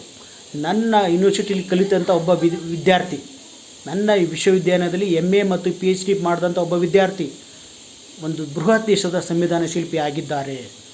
ಸೊ ಅಂಥವ್ರನ್ನ ನಾವು ಗೌರವ ಮಾಡಲೇಬೇಕು ಅಂತಕ್ಕಂಥ ಕಾಳಜಿ ಅಥವಾ ಕಳಕಳಿ ಕೊಲಂಬಿಯಾ ಯೂನಿವರ್ಸಿಟಿಗೆ ಬರ್ತದೆ. ತಕ್ಷಣ ಏನು ಮಾಡ್ತಾರಪ್ಪ ಅಂತಂದರೆ ಕೊಲಂಬಿಯಾ ಯೂನಿವರ್ಸಿಟಿ 1952ರಲ್ಲಿ ಅಂಬೇಡ್ಕರಿಗೆ ಕಾನೂನಿನಲ್ಲಿ ಗೌರವ ಡಾಕ್ಟರೇಟ್ ಕೊಡುತ್ತೆ. ಮತ್ತು ಆ ಗೌರವ ಡಾಕ್ಟರೇಟ್ನ ಸೈಟೇಷನ್ ಪದವಿ ಪ್ರಮಾಣ ಪತ್ರದಲ್ಲಿ ಕೊಲಂಬಿಯಾ ಯೂನಿವರ್ಸಿಟಿ ಹೇಳ್ತಕ್ಕಂಥ ವಿಚಾರ ಅಂತಂದರೆ framer of the constitution of India, ಭಾರತದ ಸಂವಿಧಾನದ ರಚನಾಕಾರರಾದ ಅಂಬೇಡ್ಕರ್ ಅವರಿಗೆ ನಾವು ಈ ಒಂದು LLD ಪದವಿಯನ್ನು ಅಥವಾ ಕಾನೂನಲ್ಲಿ ಗೌರವ ಡಾಕ್ಟರೇಟ್ ಪದವಿಯನ್ನು ನೀಡ್ತಾ ಇದ್ದೀವಿ ಅಂತಕ್ಕಂಥ ವಿಚಾರವನ್ನು ತುಂಬ ಸ್ಪಷ್ಟವಾಗಿ ಕೊಲಂಬಿಯಾ ಯೂನಿವರ್ಸಿಟಿ ಹೇಳುತ್ತೆ. ಈ ನಿಟ್ಟಿನಲ್ಲಿ ಕೊಲಂಬಿಯಾ ಯೂನಿವರ್ಸಿಟಿ ಅಂಬೇಡ್ಕರ್ ಅವರಿಗೆ ಗೌರವ ಡಾಕ್ಟರೇಟ್ ಕೊಡ್ತದೆ ಪ್ರಪ್ರಥಮವಾಗಿ. ಆ ಮೂಲಕ ಅವ್ರನ್ನ ಗೌರವಿಸುತ್ತೆ ಅಂತಕ್ಕಂಥ ವಿಚಾರ. ನೆಕ್ಸ್ಟ್ ಆಗಿದ್ಮೇಲೆ ಭಾರತದವ್ರು ಯಾರು ಕೂಡ ಅಂಬೇಡ್ಕರ್ನ ಸನ್ಮಾನ ಮಾಡಿಲ್ವಾ? ಮಾಡಿದ್ರು. ಯಾವುದಪ್ಪ ಅಂತಂದರೆ ಅದರ ಮುಂದಿನ ವರ್ಷ ಅಂದರೆ 1953ರಲ್ಲಿ ನಮ್ಮ ಹೈದರಾಬಾದ್ನ ಉಸ್ಮಾನಿಯಾ ಯೂನಿವರ್ಸಿಟಿ ಅಂಬೇಡ್ಕರ್ ಅವ್ರನ್ನ ಡಾಕ್ಟರೇಟ್ ನೀಡಿ ಗೌರವಿಸುತ್ತೆ. ಯಾವ ವಿಚಾರಪ್ಪ ಅಂದರೆ ಡಾಕ್ಟರ್ ಆಫ್ ಲಿಟರೇಚರ್. ಮುಖ್ಯವಾಗಿ ಉಸ್ಮಾನಿಯಾ ಯೂನಿವರ್ಸಿಟಿ ಉಲ್ಲೇಖ ಮಾಡೋದೇನಪ್ಪ ಅಂತಂದರೆ ಅಂಬೇಡ್ಕರ್ ಅವರು ಬರೆದಿದ್ದಂಥ ಸಾಹಿತ್ಯ ಕೃತಿಗಳು, ಇಂಗ್ಲೀಷ್ ಸಾಹಿತ್ಯ ಕೃತಿಗಳು. ಸೊ ಆ ಒಂದು ಇಂಗ್ಲೀಷ್ ಸಾಹಿತ್ಯ ಕೃತಿಗಳನ್ನು ಮತ್ತು ಅದರ ಮೌಲ್ಯಗಳನ್ನು, ಅದು ಸಮಾಜದಲ್ಲಿ ಉಂಟು ಮಾಡಿದ ಪರಿಣಾಮಗಳನ್ನು ಉಲ್ಲೇಖಿಸಿ ಡಾಕ್ಟರ್ ಆಫ್ ಲಿಟರೇಚರ್ ಅಂದರೆ ಡಿಲಿಟ್ ಪದವಿಯನ್ನು ನಮ್ಮ ಉಸ್ಮಾನಿಯಾ ಯೂನಿವರ್ಸಿಟಿ ಅಂಬೇಡ್ಕರ್ಗೆ ನೀಡಿ ಗೌರವಿಸುತ್ತೆ ಸ್ನೇಹಿತರೆ. ಇವೆರಡೂ ಅಂಬೇಡ್ಕರ್ ಅವರಿಗೆ ಅವರ ಸಾಧನೆಗೆ ಸಂದಂಥ ಗೌರವಗಳು ಅವರು ಬದುಕಿದಾಗಲೇ ಅಂತಕ್ಕಂಥ ನಾವು ತಿಳ್ಕೋಬೇಕಾಗುತ್ತೆ. ಇನ್ನು ಅಂತಿಮ ಸಂದರ್ಭಕ್ಕೆ ಬರೋದಾದರೆ 1954ರಲ್ಲಿ ಬಾಬಾ ಸಾಹೇಬ್ ಅಂಬೇಡ್ಕರ್ ಅವರು ಅಷ್ಟೊತ್ತಿಗಾಗಲೇ ಅವರಿಗೆ ಬೌದ್ಧ ಧರ್ಮದ ಬಗ್ಗೆ ತೀವ್ರವಾದ ಒಲವು ಬೆಳೆದಿರುತ್ತೆ. ಅದನ್ನು ಮತ್ತೆ ಭಾರತದಲ್ಲಿ ಕಟ್ಟಬೇಕು ಅಂತಕ್ಕಂಥ ಉತ್ಕಟ ಅಪೇಕ್ಷೆ ಉಂಟಾಗಿರುತ್ತೆ.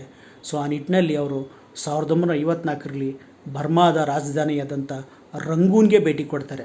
ಅಲ್ಲಿ ನಡೆದಂಥ ಬೌದ್ಧ ಸಮ್ಮೇಳನದಲ್ಲಿ ಮುಖ್ಯ ಅತಿಥಿಯಾಗಿ ಭಾಗವಹಿಸಿ ಭಾಷಣ ಮಾಡ್ತಾರೆ. ಆ ಭಾಷಣದಲ್ಲಿ ಅವರು ಪ್ರಮುಖವಾಗಿ ಹೇಳೋದು ಬೌದ್ಧ ಧರ್ಮವನ್ನು ಕ್ರೈಸ್ತ ಧರ್ಮದ ಮಾದರಿಯಲ್ಲಿ ಒಂದು ಮಿಷನರಿ ಧರ್ಮವಾಗಿ ಕಟ್ಟಬೇಕು ಇಲ್ಲಿ ಭಾರತದಲ್ಲಿ ಮತ್ತು ಈ ನಿಟ್ಟಿನಲ್ಲಿ ಇದನ್ನು ಕೇವಲ ಬಿಕ್ಕುಗಳ ಧರ್ಮ ಮಾಡದೆ ಇದನ್ನು ಸಾಮಾನ್ಯ ಉಪಾಸಕರು ಕೂಡ ಮತ್ತೊಬ್ಬರಿಗೆ ದೀಕ್ಷೆ ಕೊಡಬೇಕು ಅನ್ನೋ ನಿಟ್ಟಿನಲ್ಲಿ, ಅಂದರೆ ಮದುವೆ ಆಗಿದ್ದರೂ ಕೂಡ ಅವರು ಉಪಾಸಕರು ಇನ್ನು ಮತ್ತೊಬ್ಬರಿಗೆ ದೀಕ್ಷೆ ಕೊಡಬೇಕು, ಒಬ್ಬರು ಮತ್ತೊಬ್ಬರಿಗೆ, ಇನ್ನೊಬ್ಬರು ಮತ್ತೊಬ್ಬರಿಗೆ, ಆ ಥರ ಒಬ್ರಿಗೊಬ್ರು ದೀಕ್ಷೆ ಕೊಟ್ಟು ಈ ಧರ್ಮವನ್ನು ಬೆಳೆಸಬೇಕು ಅಂತಕ್ಕಂಥ ಒಂದು ಬ್ಲೂ ಪ್ರಿಂಟನ್ನು, ನೀಲನಕ್ಷೆಯನ್ನು ಅವರು ಬರ್ಮಾದಲ್ಲಿ ಮಂಡಿಸ್ತಾರೆ ಸ್ನೇಹಿತರೆ.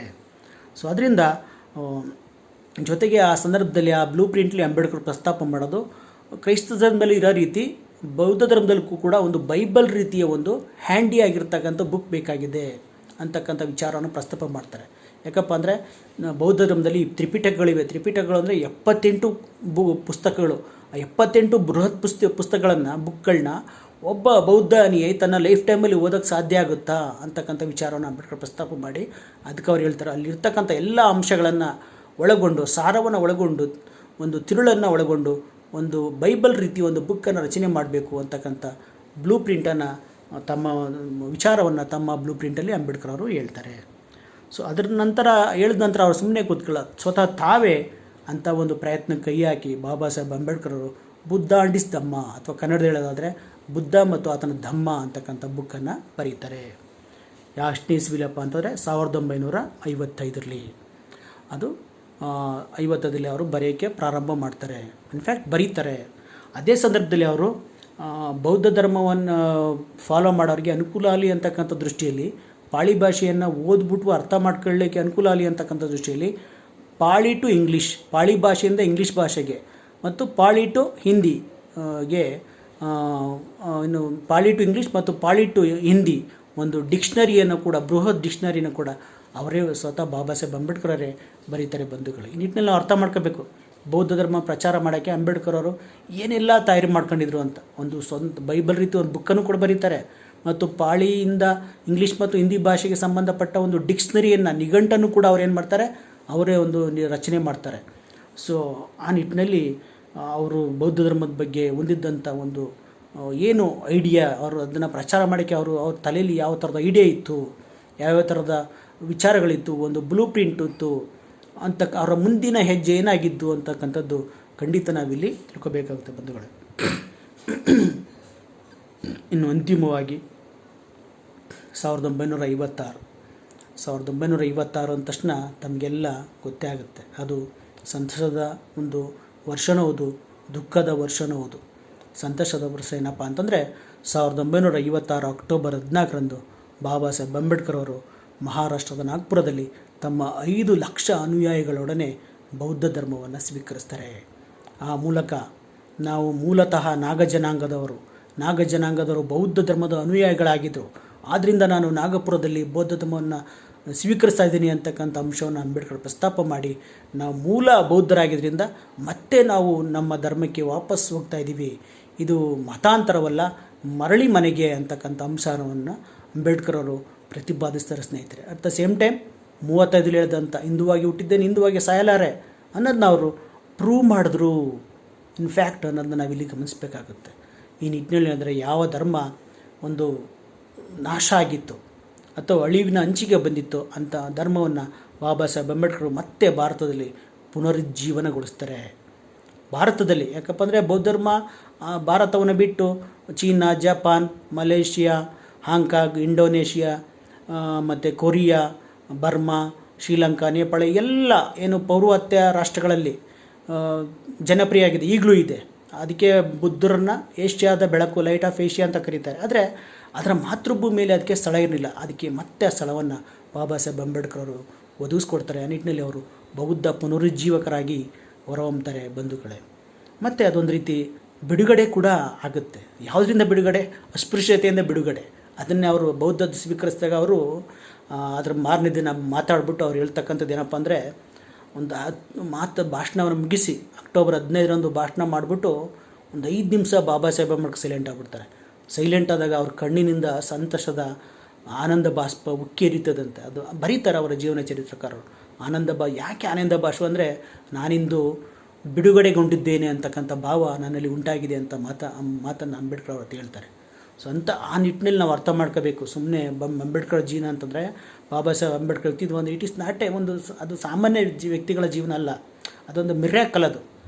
ಅದನ್ನು ಅಗನ್ಬಾರ್ದು, ಆದರೂ ಕೂಡ ಅದನ್ನು ಮಿರಾಕಲ್ ಅಂತ ಒಪ್ಕೋಬೇಕು.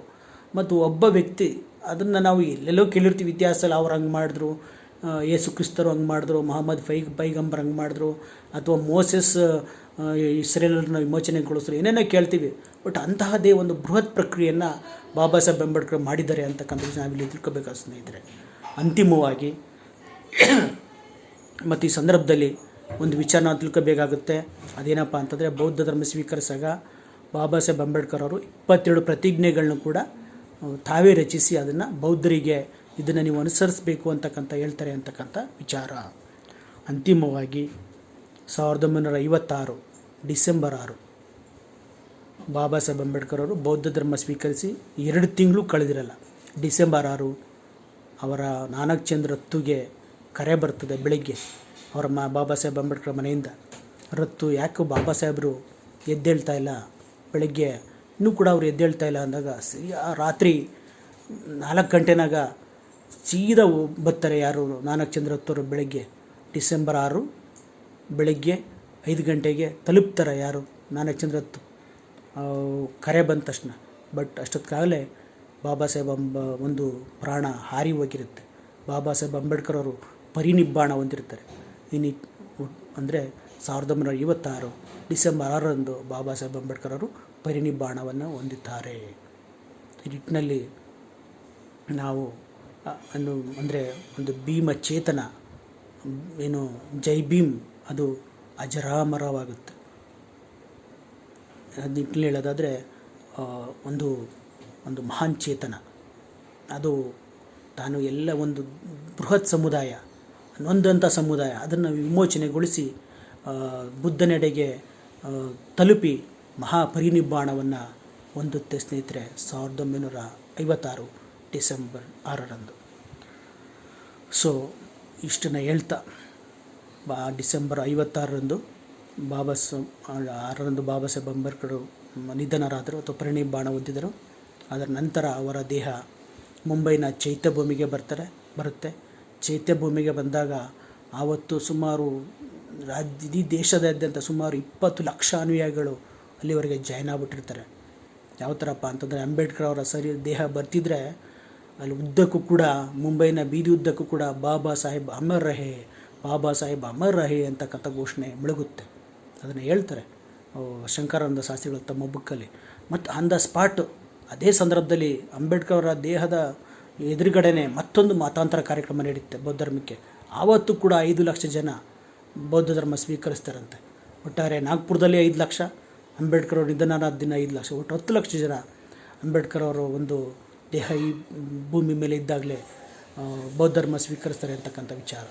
ಸೊ ಆ ನಿಟ್ಟಿನಲ್ಲಿ ಚೈತ್ಯಭೂಮಿಯಲ್ಲಿ ಅವರ ಬಾಬಾ ಸಾಹೇಬರ ಒಂದು ಶರೀರದ ಒಂದು ಅಂತಿಮ ಸಂಸ್ಕಾರ ಎಲ್ಲ ನಡೆಯುತ್ತೆ. ಬಟ್ ಅಂಬೇಡ್ಕರ್ ಅವರ ಅಂತಿಮ ಸಂಸ್ಕಾರ ನಡೆದಿರ್ಬೋದು, ಅವರು ನಮ್ಮ ಮುಂದೆ ಇಲ್ಲದೇ ಇರ್ಬೋದು. ಆದರೆ ಅವರು ಹುಟ್ಟಾಕಿದಂಥ ಹೋರಾಟ, ಅವರು ಮಾಡಿದಂಥ ಒಂದು ಕೆಲಸ, ಅವರು ಮಾಡಿದಂಥ ಸಾಧನೆ ಅದು ಇತಿಹಾಸ ಇವತ್ತಲ್ಲ, ಇತಿಹಾಸ ಭವಿಷ್ಯಕ್ಕೂ ಕೂಡ ಏನಾಗುತ್ತೆ, ಅಜರಾಮರವಾಗಿ ಉಳ್ಕೊಳ್ಳುತ್ತೆ. ಜೈ ಭೀಮ್ ಅಮರರಾಗುತ್ತಾರೆ. ಈ ನಿಟ್ಟಿನಲ್ಲಿ ನಾವು ಬಾಬಾ ಸಾಹೇಬ್ ಅಮರ್ ರಹೇ, ಬಾಬಾ ಸಾಹೇಬ್ ಅಮರ್ ರಹೇ, ಬಾಬಾ ಸಾಹೇಬ್ ಅಮರ್ ರಹೇ ಅಂತ ಹೇಳ್ತಾ ನಾವು ಒಂದು ಮಾತನ್ನು ಮತ್ತು ನಮ್ಮ ಒಂದು ವಿಚಾರವನ್ನು ಮುಗಿಸೋಣ. ಎಲ್ಲರೂ ಕೂಡ ಜೈ ಭೀಮ್, ಜೈ ಭಾರತ್, ನಮೋ ಬುದ್ಧಾಯ.